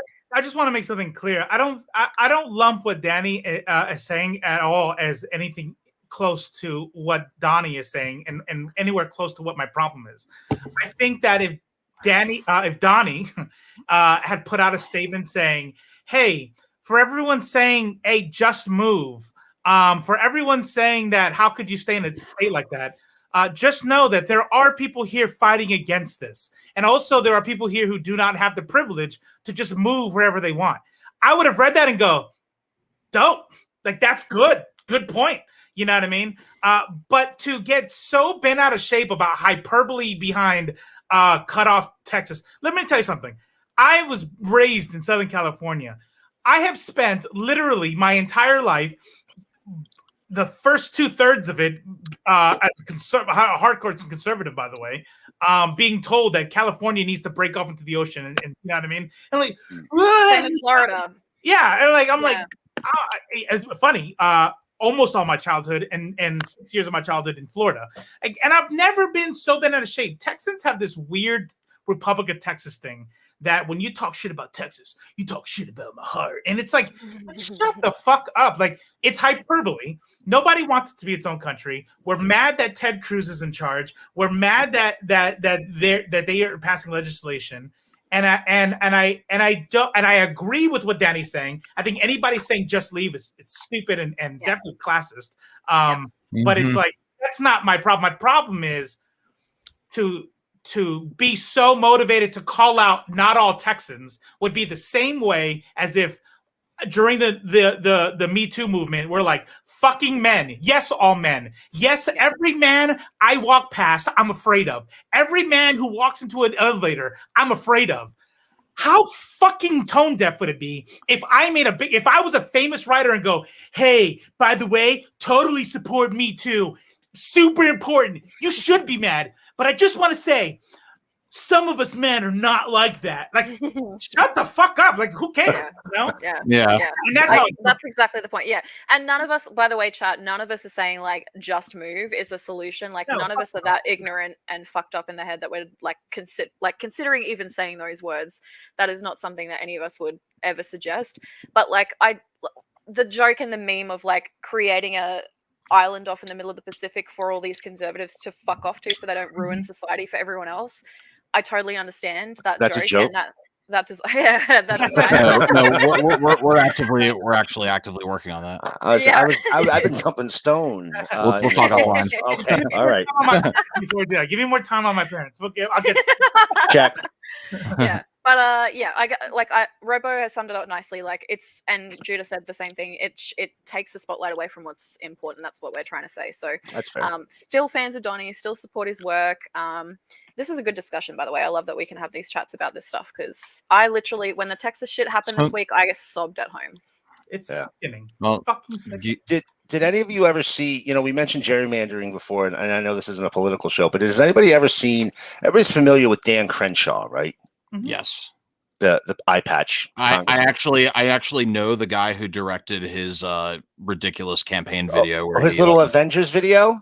We know that guy's a fucking schmuck.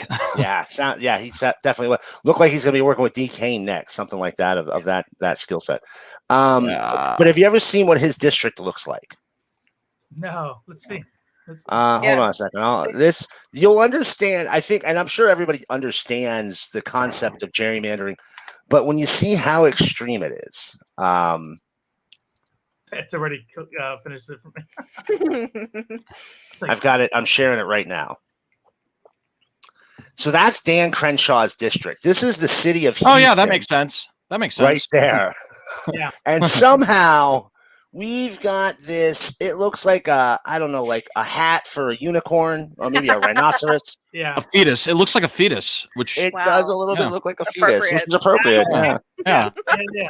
But you Yeah. know, this is cracking and packing is what they call this. So this area up here, this large triangle in the top right, the solid piece, that's a conservative stronghold. Mm-hmm. And as you follow along the rim here, what you have is them capturing progressives, predominantly progressives, Democrats, independents, and minimizing the power of their vote by making them be part of this big giant pod over here. That's how it works. That's all over the country too. Right. Yeah. And unfortunately, it's the Republicans were in power. Now, to be fair, both sides do it, but unfortunately, the Republicans were in power in 2010 when they redrew the districting maps. That's why it's so predominant for their party. Yeah, they did a lot of damage, and HR1 was supposed to pass this year, and that fixed some of that, but it's dead in the water. It's not going to happen. So I trying to kill that filibuster. The Dems only speak up about this when it fucks them. Republicans only speak up about this when it fucks them. They do the same fucking thing. They do. By the way, the Dems disenfranchise people of color this same way. Oh, absolutely. So speaking of disenfranchisement, you like that? Action Lab Comics. So that was pretty good, actually. Action Lab Comics, man, fuck these people. Unequivocally fuck these people. So they've been making people, this has apparently been going on way longer, like most things have been going on way longer than it's been in the public consciousness, but they've been forcing their creators to sign these terrible contracts. They've been soliciting that they never actually deliver, and they have been not paying and sometimes even ghosting on comms these creators. They were called out this week by Doug Wood, Tom Rogers, and others. This guy, Stuart Kane, actually revealed this horrible story. Trigger warning, suicide. This horrible story that his friend got fucked by them. They barely paid him. They delayed his book, and then when it was supposed to get released, they just didn't and ghosted him, and he ended up taking his own life. So these people are just the scum of the earth. They're a plague on comic books. I don't think I've ever spent money on them, but I definitely won't now. They're just the scum of the earth. Let me read that real quick. So that one right there is the one I wanted to have up and ready to go. I refuse to buy anything printed by Action Labs as a private reader, nor do I allow their products to be stocked. In 2018, they picked up my friend Gordon's book for publication. Gordon had toured the indie scene for years with this stuff, and getting published was a huge deal. All through 2019, he was out around comic shops promoting his book, drumming up support and interest, doing all the graft to advertise his book. Action Labs didn't do a thing to promote it. The book was due to be released on 18th of December, but when the date rolled around, it was never released. Gordon went missing that day and has never been found. There is significant evidence that he took his life on the Fourth Road Bridge. That's so fucked up, man. It's so fucking sad. And this is like a trend. Like, this is one of the most egregious examples, but this shit's going on everywhere right now, and it's actually going to directly link to our next news item. You'll see. But I mean, Valiant has been fucking people over. They are specifically DMG has been cutting off like long-term Valiant people that built the company, like Jim Shooter and then Joshua Dysart and various other creators. They've cut them off from royalty. Joshua Dysart, yeah, he's been on the show numerous times. Yeah, and he's not getting any royalties for Harbinger at all for what he did for Harbinger. One of the fucking best things ever. Like, if you haven't read it, it's great. We actually reviewed it in the Valiant Club. Mm-hmm. Yeah. And you should check that out. They're the whole industry right now, there needs to be a creator union. Like, the time has long passed. Like, there needs to be a creator union because every company is fucking their creators. And the thing, and I talked to Ree and I think Robo, we discussed this pretty recently, but like, this is every single thing you see right now. Like, you go on YouTube, or you go on Netflix, or you go to the movie theater. It seems like all IP, at least most IP, comes from comic books. Like, they are creating the entertainment industry. The entertainment industry is built on their backs, and they're getting the least amount for it. Everyone and we else. also discussed the fact that like it was only 10 years ago that we had that last massive writer's strike in the entertainment industry, and it's like they haven't learned their fucking lesson at all. If you don't pay your writers and creators, you have nothing. You have nothing. And like exactly how Judah described it to me offline was these aren't things you can go to school for. Like writers have these unique voices that you need to like nourish and like encourage. And once you get rid of them, it's not like you can just go to a trade school for writing and be like, oh, that's just like Al Ewing, or that's just like, you can't pull a Ronald Reagan like back when back during the airport strike back in the 80s, and Ronald Reagan was like, I see your strike, we're gonna fire all of you and hire all new people. And that was kind of how he union busted. You can't do that with fucking fire all the writers. You're just not gonna sell. SNL is a perfect example of what happens when you have very different write teams, right? Yeah. Whew, some bad seasons. Yeah. So just a couple of pieces of like real. I was just checking. I follow all these Action Lab creators. I didn't think about this, but I started a group, a Twitter group, so I could keep track of them all. And it looks like Action Labs has heard enough, possibly, maybe not enough yet, but has started to hear enough and are trying their first attempts. And they're telling all these creators, a bunch of them anyway, not all of them yet, but several creators, if you buy all of the back stock of books we have, you can get fucked. Get the rights back to your creation. We'll let go of our portion of it. There's a bunch of people literally right now posting on Twitter in the last couple of hours that this is going on. Fuck that. Leave them with their unsellable backstock and let them burn. The problem is a portion of their IP is going to be owned by Action Labs or I don't know the contracts. I haven't seen one yet. I'm hoping somebody will cue me in. But at least a portion of their IP is controlled in some way. Maybe it's either, we have a contract that says we're the only people who can print it till X date. I've seen some communications like that. Yep. A lot of these creators are not getting page rates. That's right. They're getting paid on the back end. That's the deal. Well, they're supposed to be getting paid on the back end. One person has just posted. They got an itemized bill that looks like it might have came from Diamond because it looks like their STL codes and STK codes. But to buy the backstock of their book, we're talking between trades and single issue. I mean, single issues, you're probably talking about 2,500 to 3,000 books. Trades, you're probably talking about 4,000 ish. They'd have to buy all of that. Now they're probably going to sell it to them at cost, as opposed to a profit. But they don't have that kind of money, though. The creators don't have that kind of money. Number one. Number two, they didn't pay him in the first place. They didn't pay him in the first place. Yeah. Number three, then they get to win. Action Labs double prints their single issues and trades at the same time because it saves them printing costs. So they have to buy. Some of these creators are going to have to buy trades for books that were never ordered.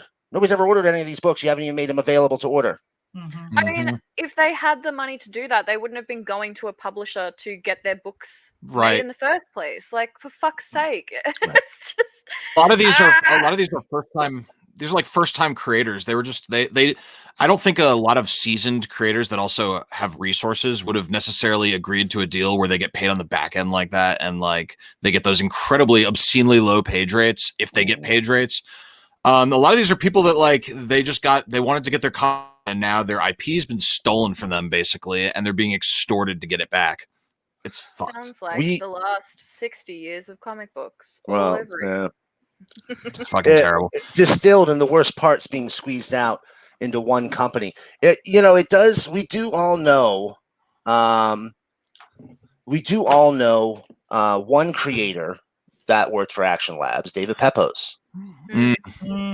That's right. Now, unfortunately, I haven't reached out to him. I didn't want to kind of step on anybody's toes with this. I kind of was waiting to see if he said anything, and I haven't seen him say anything. So I don't know if we necessarily want to pester him on that one, but he created with them. He had, I don't know what his experience was like, but he of course never had a negative word to say. I don't think that's David to begin with. But Spencer and Locke was put out by them, and that was a fantastic series. You have Zombie Tramp? I think it's around like 80 issues at this point. I mean, they've put out stuff, and obviously people have grown from it. But if these contracts have become more draconian over time, or if they always were, and some of these creators were just that talented, I think David is. I don't know what it is. They've grown. But talent, we do have that one person that we know.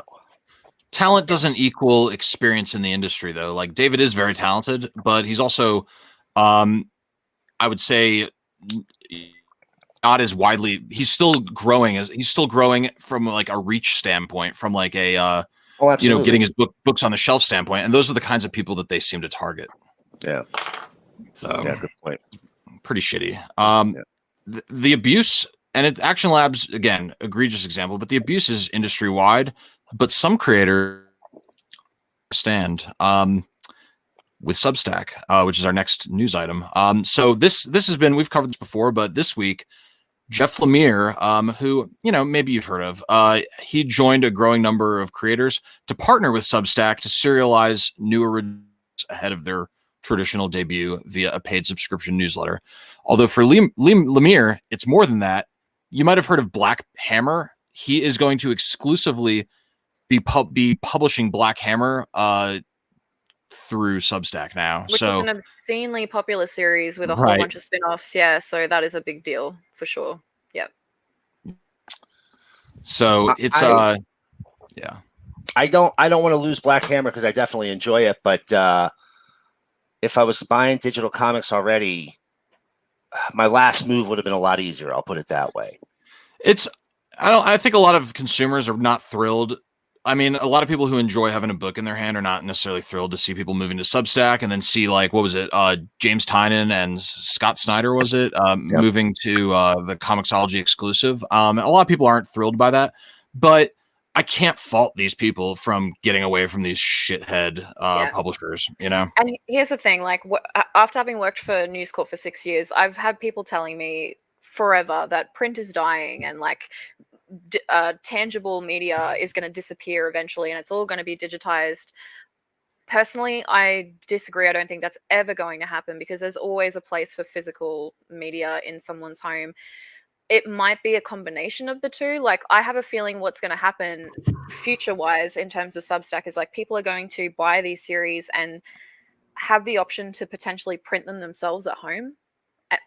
And we'll get to a point where everyone has fucking 3D printers in their house, plus comic printers in their house. And if they want, how fucking cool would that be? Like, it'd be like a Fifth Element feature. Or if a series kills it on Substack, then the creative team who owns all the rights can be like, hey, well, you guys, let's do a Kickstarter for a physical copy. Like, yeah, which is already happening. Yeah, for sure. And with Webtoon, it happens as well. Like, creators get wildly successful and then they manage to create physical copies on Kickstarter. So I can definitely see that happening more. Yeah. Oh yeah. And then there's just a kind of a fly in the ointment with Substack, and there's a big Bezos shaped fly in the ointment with Comixology, but with Substack, he's not also technically Amazon anymore, but I get what you're saying. I haven't. Is that true? They're not part of Amazon anymore? No, as in Jeff Bezos is no longer. Yeah. Oh, that's right. That's right. Okay. Yeah. But he's still paid by them, and he'll. So Substack, they've taken a lot of flack, and I haven't seen. I can't. Maybe it has the actual information up, but they've taken a lot of flack recently for platforming transphobes, and they have they're one of those platforms that has this freedom of speech. We don't care what we platform. Anything can be on Substack. It doesn't matter. Kind of attitude. That's what it seems like. So I guess they've taken some flack for platforming transphobes, and that's really all I know about it. I don't know the details. I don't know if anyone knows. I'll tell you. So I wanted to dig in a little bit deeper, and here's what we got. There are certain platforms who do this any and all free speech deal. There's really one group of people who do all speech if you stop any speech, then you're not for free speech, right? And then the same fucking idiots who would say shit like, tolerance of the intolerant bullshit, right? So, and so there is an intolerance paradox here, and I'll say this much, not knowing anything for fact, but just what I dug in, and then I'll show this tweet here in a second. It appears that they have been able to duck the branding of Parler, of Rumble, of Indiegogo. Those three have got the shit stink on them, and it seems like Substack is not much different. Just somehow they've kind of like avoided that thing that those three brands have, but they're the same. And so, because who was using it? So, yeah, exactly. So there's so many good writers I respect are on Substack, and every move Substack makes is either doubling down on transphobia, welcome here, or doing something else. And this is in response to what Judith just said with regard to doubling down on uncensored free speech. We heard that somewhere before. We heard that from Parler, and why they got kicked off. This plus all Substack's public statements on how their platform abets transphobes is just not convincing me that it's worth it. But I guess they have lucrative contracts for non-transphobes too. Like, you have options here, people. Right. Anyways, those button down, Patreon, Ko-Fi all exist if you're looking for a platform that aren't being tempted by some kind of advance. That may or may not be as much as you'd earn through regular pay for subscription newsletters, regardless of what it was. So Substack is not the best choice. But the movement to cut out the publishers, I still think it has a lot of merit. I'm all for it. But real quick, this last one, this is an example of who's using Substack and who Substack doesn't ban. Linehan. This is Graham Linehan. Yep. Who goes on a trans dating thing called Her, collects profiles and then puts them out to dox them, dead name them, and list them. Oh man, Substack not taking this dude down because of their ultimate free speech rule. That's fucking terrible. Holy shit. Damn. That's So beyond ultimate free speech. Yeah, ultimate free speech includes harassment now. 100%. Yeah. Hey, if you want to hate speech, then you're not for free speech. Yeah, that is insane. Yeah. So the more I jump into it, because I know both of us were like pretty much on the same level. Like I heard this, so before the show, I wanted to dig deep, and I kept finding this shit. I'm like, bro, I just wanted to be quiet, so Tynan could do whatever the fuck he wants, whatever. But I'm just saying right now, here and now, there's no fucking way I'm putting any money in Substack. No fucking way. Valid. I get that. So what's Webtoon's reputation? Is that decent? Super, yeah. Okay. It's all about that stuff. Yeah. All right, cool. I was talking to a CBR writer that he's been on the show a couple weeks ago, and the subject of Substack came up. We didn't really touch on that. I don't think it was it wasn't being tweeted about when that happened. Didn't come up, but one thing that he did say that I thought was super interesting, coming from like someone who writes like 50 articles a week, was that this is a major shot. This is a quote: "Major shot across the bow for Marvel and DC. Like they are facing a max exodus of talent, and it's gonna be pretty ruthless. Like we're gonna see quality noticeably drop in the coming months if this continues." Yeah. Well, not quality for Marvel and DC. No, quality will stay. It'll just be somewhere else. But I just want to make something super clear. My disdain is for, and it's new, and maybe they'll put out a statement, maybe they'll clean up their act, who fucking knows. My disdain is specifically for the Substack thing. Me as a person who I don't know if the label applies because I don't have the power to actually be a socialist, but that's the thing, that's the economic thing that I'm the most fan of. I'm all for workers taking their power back, especially when the corporation, wants to dick them over.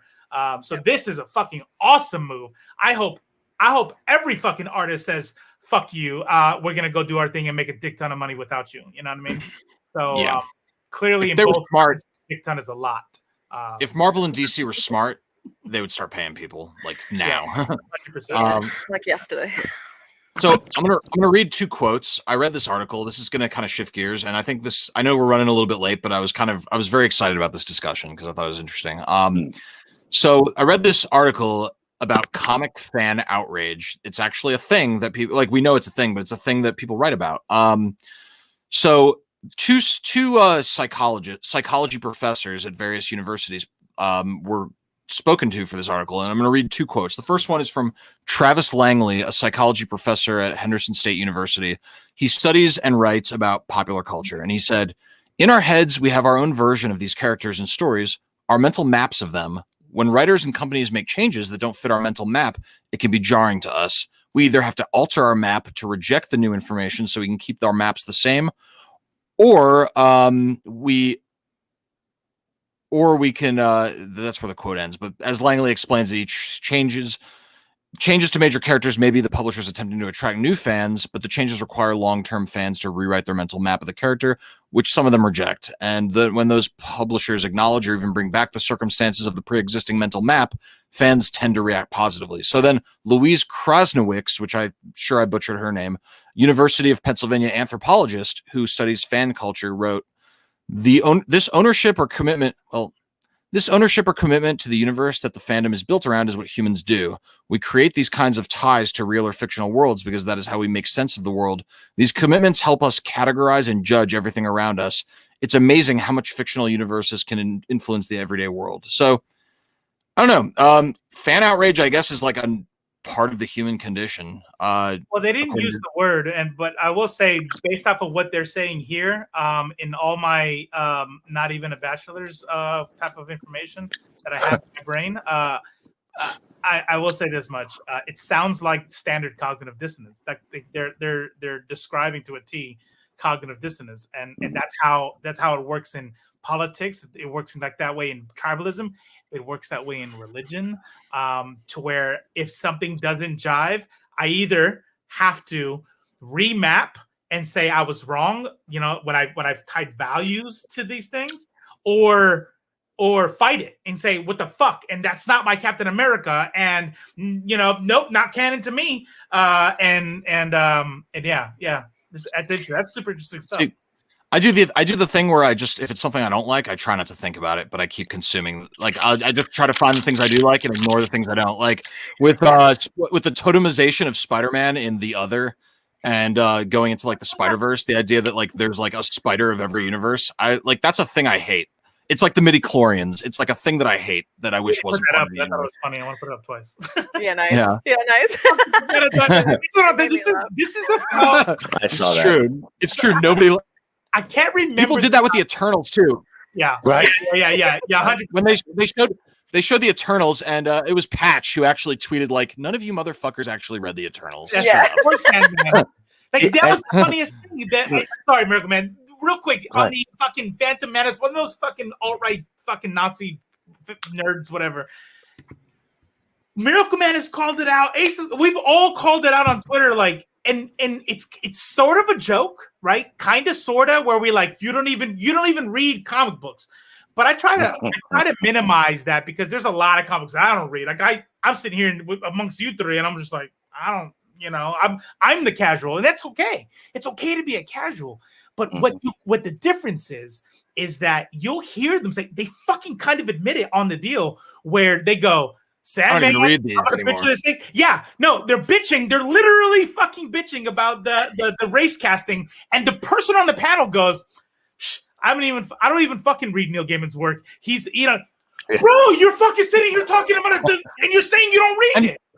I don't think Professor Langley or Professor Krasnowicz are even addressing that because those people are just trying to be douchebags. Like they don't really care. Like nobody cared. They're culture war tourists. Yeah, they're just the people who are mad at culture war tourists. They Yeah. might have had a minor interest at some period of time, and strangely enough, I'm sure you guys have seen this article. I think it was on The Onion recently that said, it wasn't real. The Onion. Just make sure I've called that out. But basically saying, wait, The Onion isn't real, right? What? Basically saying, you're right. Scientists have proven music and movies and media was best when you were 12 to 17. That's the absolute best it ever was. It's only gotten worse. You've read this, right? Yeah. It's very tongue in cheek, but then like a week later, like an actual scientific study was produced saying, actually, because where your brain develops, you think it's the best. Mm-hmm. It's that nostalgia drug. Right. Yeah. But the difference between being able to understand whether or not it's the best for you, but you understand it's not for everybody, and not understanding that, there's a big break. Mm-hmm. And there are literally people who can't understand that just because they loved it in that 5-year period when their brain was fucking developing, not everybody else is gonna love it the same. But sometimes things do suck. Like midichlorians, I was a kid in the peak of when nostalgia should have been saving midichlorians, and I was still watching that thinking, This is the second time Now he's brought this is pod racing. Yeah. This is the my second time he's brought up midichlorians tonight. Is this really that big of a thing? It is. Yes, 20 years later, man. Fucking, He hates it'll be sand. It's coarse. it'll be- It's rough. it's rough. It gets everywhere. It's everywhere.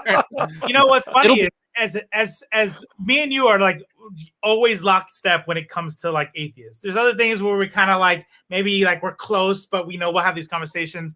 But when it comes to atheism, we're in lockstep.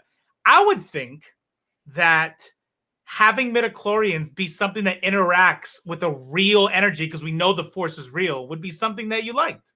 Just because I dislike the fact that people believe in fiction doesn't mean I like fiction. I still like fantasy.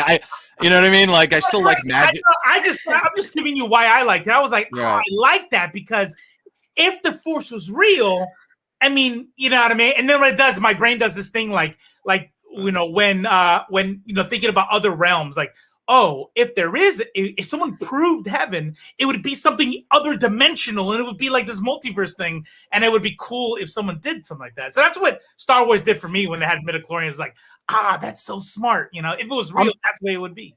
I'm amenable to a sci-fi explanation for the Force. Like maybe there's some higher life form that create. You know, I'm okay. I'm okay with that idea.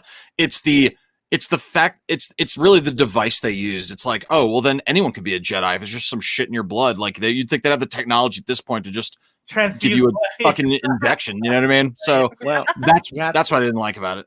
You have to consider the midichlorians were only there to begin with because the Force put them there, which made them connect to it. And whether or not they told you that in the movie, you just put that piece in and made the films a lot better.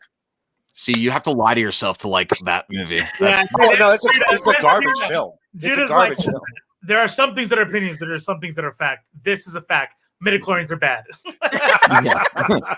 Hey now, that fucking Darth Maul fight, it's pretty fucking dope. That's pretty fucking dope. Don't discount it. And you know what? Whether we like it today or not, because it is pretty dated on the CG, it's in that kind of vague window where it's not old and quaint like original Star Wars. It's like crappy, like, you know, how realistic Pulp Fiction headshots looked.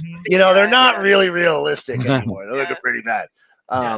So, you know, because of that, it makes it even worse. But the pod racing was fucking dope too, man. You got to admit that was fucking cool. That was fucking. Don't fucking lie.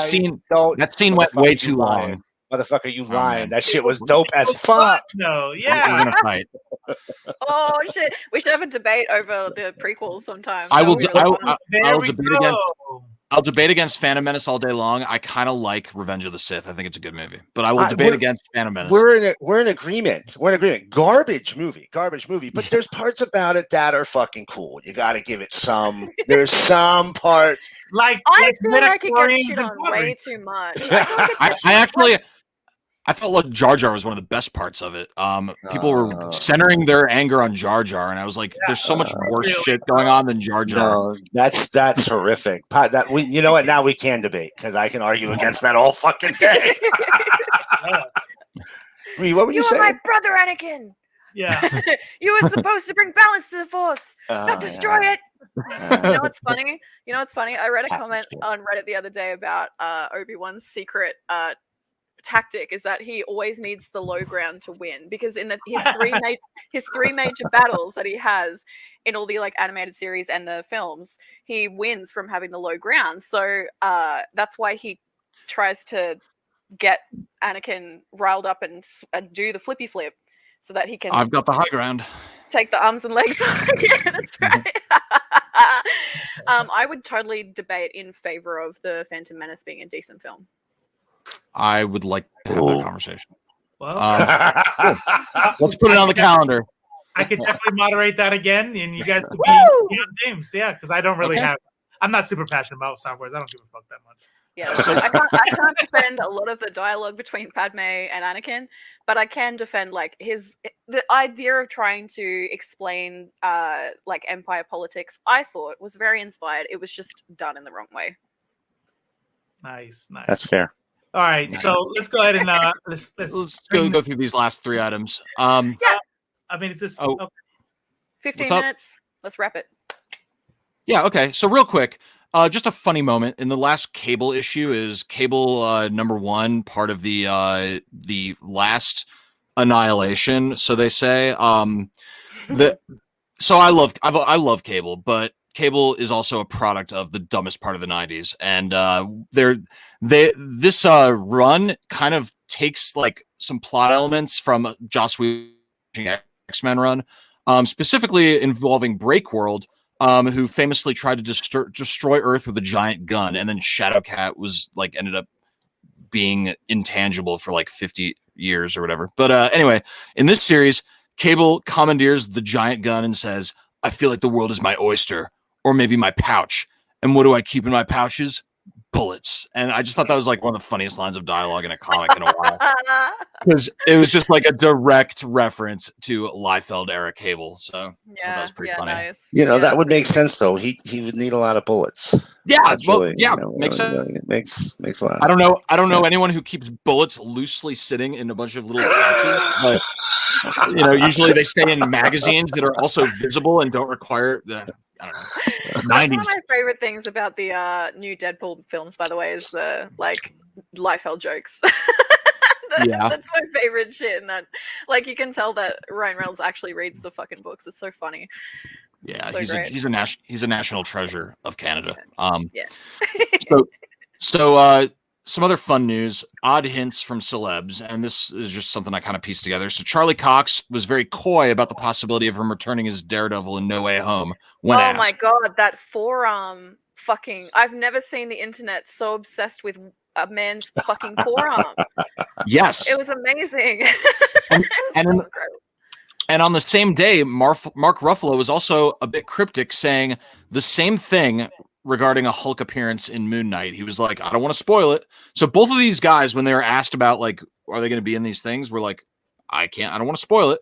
I don't feel like they would do that just to disappoint us. I mean, they might, but like, that's not what you say. You mean like Ralph Boner? Oh yeah, that's true. That's a good point. Which I'm not at all still bitter about. Ralph Boner. Charlie, wait, Cox, Boner. Oh my God. I think you're onto something.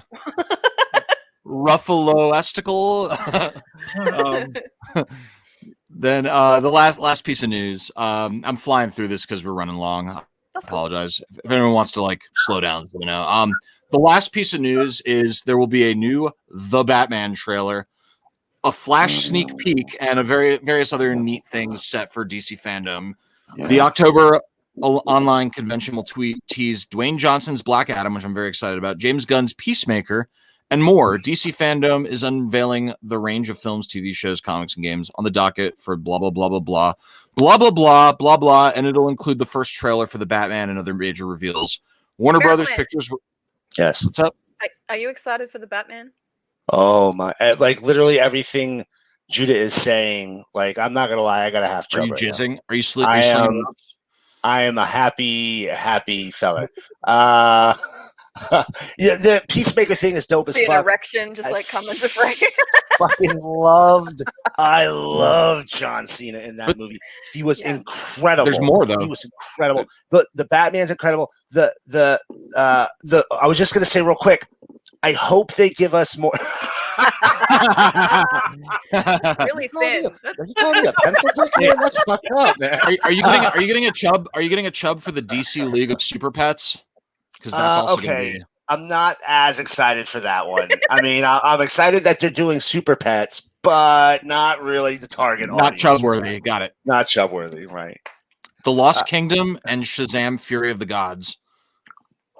I hope they do more comics in this year. Last year, like the only really big announcements last year, I think they had like 3, maybe 4 announcements, but most of them were just like changes of teams, and there was nothing that was like some groundbreaking, earth-shattering announcement. Like they weren't like Grant Morrison writing a monthly Justice League. You know what I mean? Like they're like Bendis. We were like, yeah, we figured, Bendis be on something. Like nobody was like, ooh, and there's been great stuff. Tom Taylor's. I mean, there's been great stuff that's come out this past year. Don't get me wrong. I noticed I said Tom Taylor, but he's also great. Right, he's great. But last year, really, the only big announcements for me were the Milestone run returning, which was cool. Oh, yeah. Huge. It was huge. Mm-hmm. But that was like almost a year ago. So I really hope, we don't get a delay. Like whatever they announce this, don't make me wait a whole year to see any of it. You lose the momentum. 2-3 months tops. I agree with announcements. I think they do it far too far in advance because it literally tires you out. You're like, oh yeah, I can't wait, and then 3 years go by and you're like Black Widow or whatever. Like, I'm even gonna still like this shit in 3 years. Yeah, Right. Yeah, I get that. I had a buddy who backed the Super Troopers 2 movie at the go visit it on the premiere day level on Indiegogo or whatever platform they use. He backed it at that level. It was like $2,000. And the day he was supposed to leave, he got the tickets. He was ready to go, and he was bringing a buddy with him. And his buddy was like, I don't really feel so good. I don't want to go. And he was like, all right, fuck it, and didn't go. He would have hung out with the Broken Lizard crew. He would have been able. There was an after party with the Broken Lizard crew. Totally threw it all away. Was Neil Patrick Harris in the second one? I can't You remember. blew it. You had it all and you blew it. Yeah, I don't think so. I don't think he was in the second. He was in the first one? Oh, sorry. No, yeah. You're thinking of I totally misheard Kumar. that. I thought you said Starship Troopers. You said Super Super Troopers. Troopers. Wow, that's a way different. I like how we were all super slow to be like, yeah. I swear, now I'm confused. Oh god. Now the Super whole thing makes Troopers more is the sense to movie. me.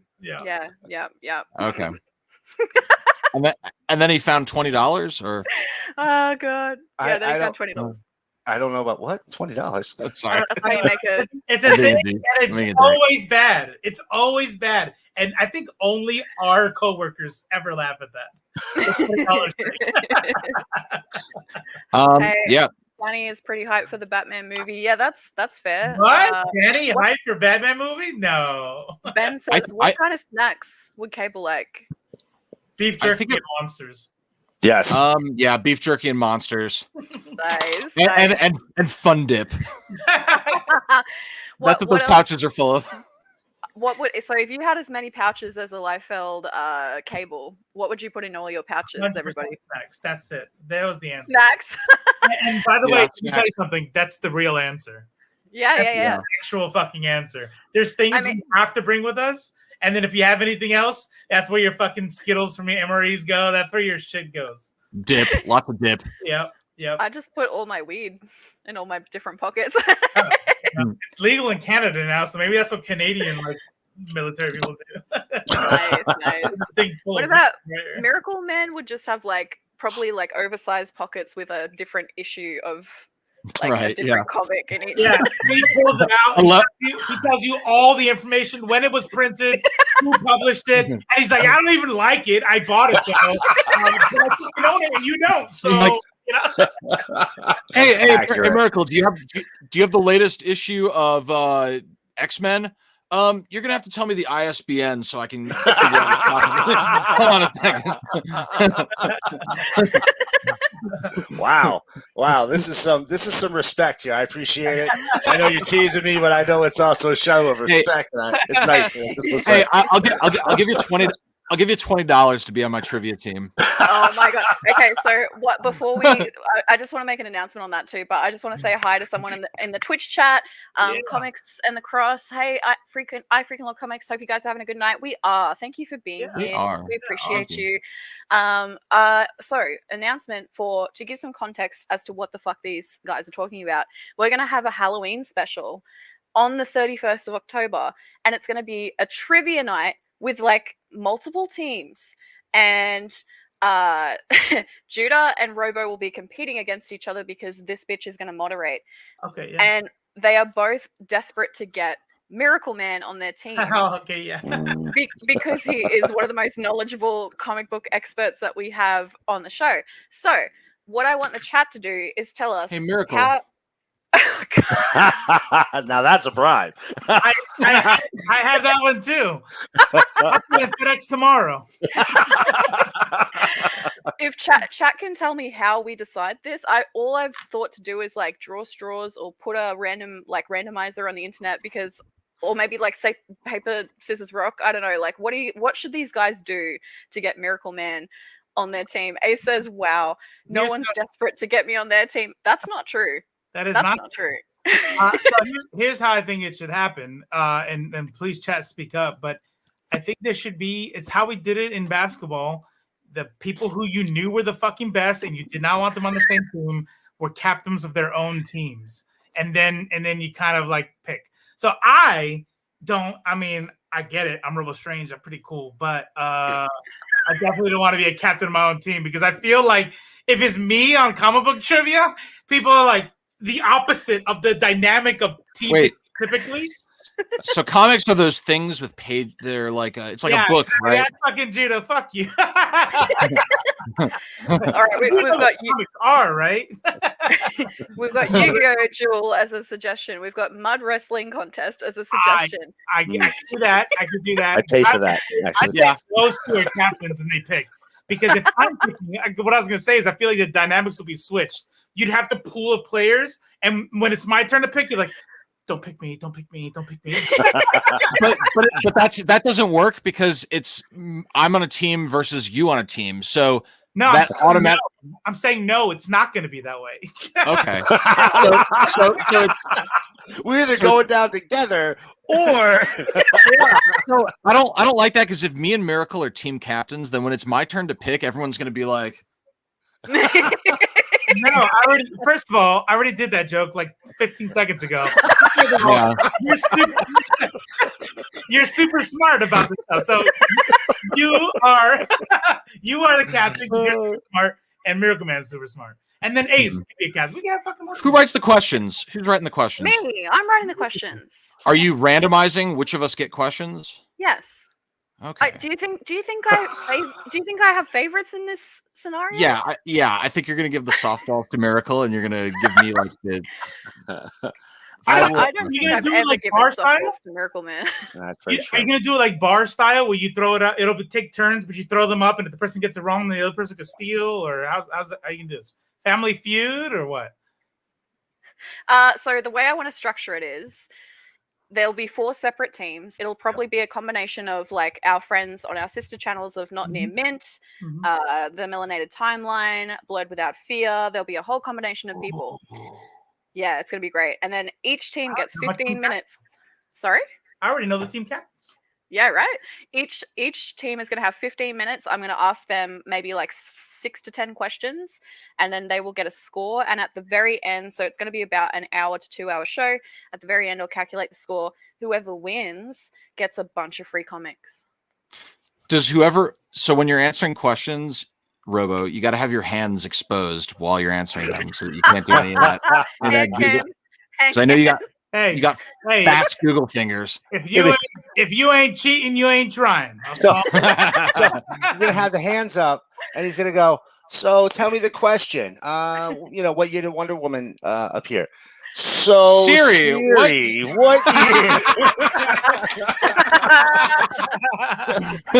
Programmer to respond to a different word. You'll be like, baloney. What year? Oh, baloney. No, Ace. That's the answer. No, we're not going to do that. We're not gonna have the Negative Star channel Wars with channel fucking name. Miracle Man Rob. Yeah, there's no way. There's no way. Not even fucking cleans that up. That's Look at Ace trying to fucking win this shit already. Yeah. I love that. fucking school JB versus fucking Michael Jordan's dream team. I haven't We even could told do you it. Oh no, go. Sorry. I haven't even told you all the best part, which is everyone has to wear a costume. It doesn't matter how shit the costume is, but it has to be like it's a Halloween episode, bitch. You have to dress up some way, shape, or form, whether that's painting your face or like fucking, I don't know, making it out of a $2 store bullshit, or if you buy an actual costume, you can do whatever you want, but you have to wear a costume. Yeah, or disqualified, right? No costume, Yes. disqualified. All right, Yes. Okay. Oh, I got this. What What are you going to be? A stack of comics? No, you'll see. You're gonna see. I already got it figured out. You're gonna be like on the episode we weirdo. all log on and Miracle Man, it's like a stack of prose novels. Like, oh, nice costume. He's just put witches hats on like the Miracle Man covers. That would be fun. That would be funny.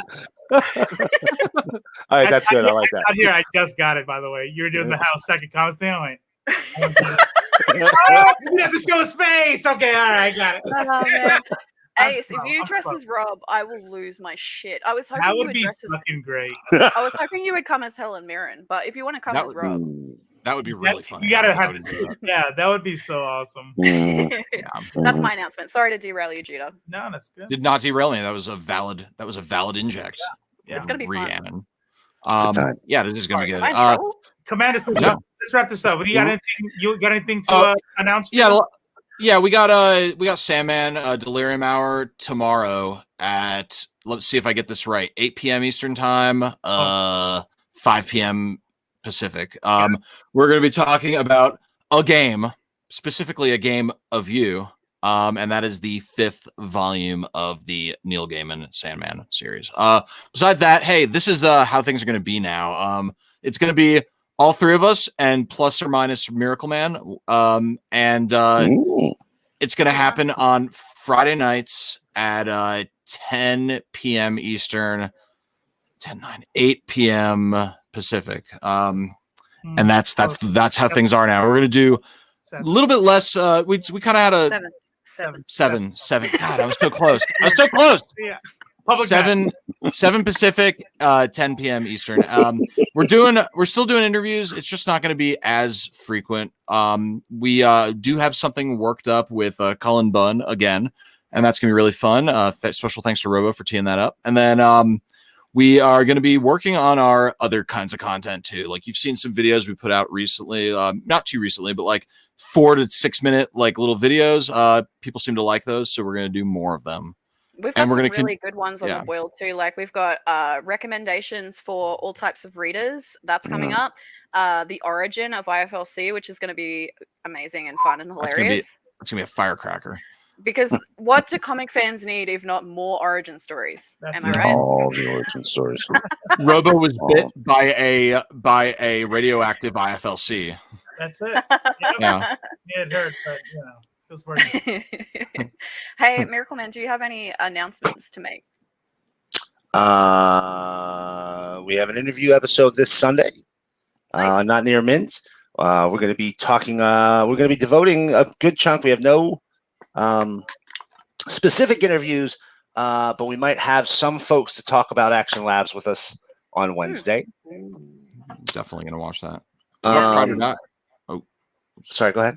I was going to say, what about Pride or Die? Is there any Pride or Die stuff coming? Yes. The reason I haven't had one today is G is busy on holiday before they get married. Congratulations, G and Dakota, by the way. Congratulations. So that, end of September is their actual wedding, but there is they're trying to buy a house at the same time. So there's just a whole bunch of stuff going on. Essentially from October onwards, we will have a regular schedule of Pride or Die. And some other stuff, like we're doing a Kindred Octavia Butler book review that we've like planned out and written and read, and there's a graphic novel alongside that you can you can read the graphic novel, or you can read the book, or you can read both and follow along with the book club and have a good time. Oh, is Robo about to pull it out? Yes, there it is, bitch. Yeah, it's really good. Very nice. Yeah. Have you read it yet? Come on. Why did I even ask? So there's a lot of excitement. And plus, like, the reason I've put it over to, so the channel that is currently called Respawn, and I'll chuck this in the chat, is going to be rebranded to Be Gay, Do Comics. The only reason it's separate from IFLC is it will have things like novel reviews and video game streams and TTRPG streams. So it's a little outside of the comic realm, and we felt it just wouldn't make sense to have it on IFLC when, like, you're coming for comics news and, you know, all the cool comic related stuff. So I'll chuck a link in the chat, and yeah, I think that's all for me. Shit, yeah. The only thing I have is go check me out on Twitch. I am getting more regular. I have a schedule posted, more regular. I have all the fiber. I sit the way I'm supposed to, but also I'm twitching. And I just got done playing 12 minutes with the. He means streaming to Twitch, not Twitch. Not. Yeah. And then a lot of connotations there, buddy. .tv, video game streaming platform, _robo_strange. I just got done with 12 minutes an indie horror game or indie. It was great, by the way. That was really fun to watch. Yeah. Wow. It was really awesome. I'm gonna be doing stuff like that. And then next one I'm gonna start is and I usually do Dead by Daylight, but I pepper it with like more like chill, like story kind of games. The next one is Detroit Become Human.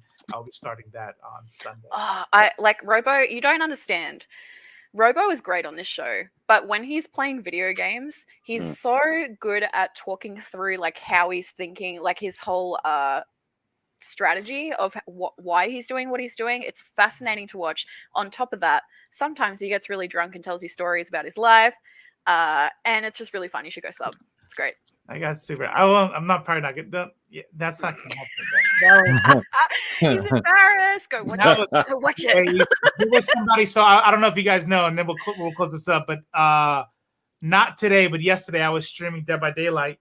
Somebody came in, Copper Cobalt, and they're like, Robo, and I'm like, you, and you know, and I can read the name. But I was like, hey, he goes, do you remember me? I'm like, no, I don't. Sorry. Like, Saturday, remember?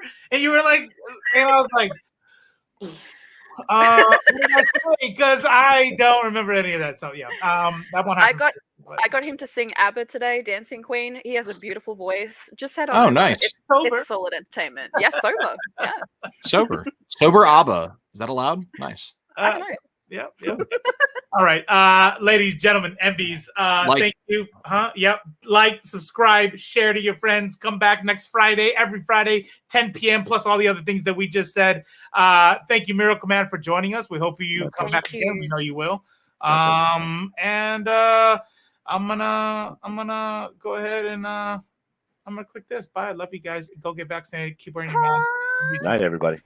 What's up, friendly neighborhood nerds? If you want to hear interviews from industry pros, get first looks, and have access to endless comic content, wake up. Please wake up. You're in a coma. Your mother misses you.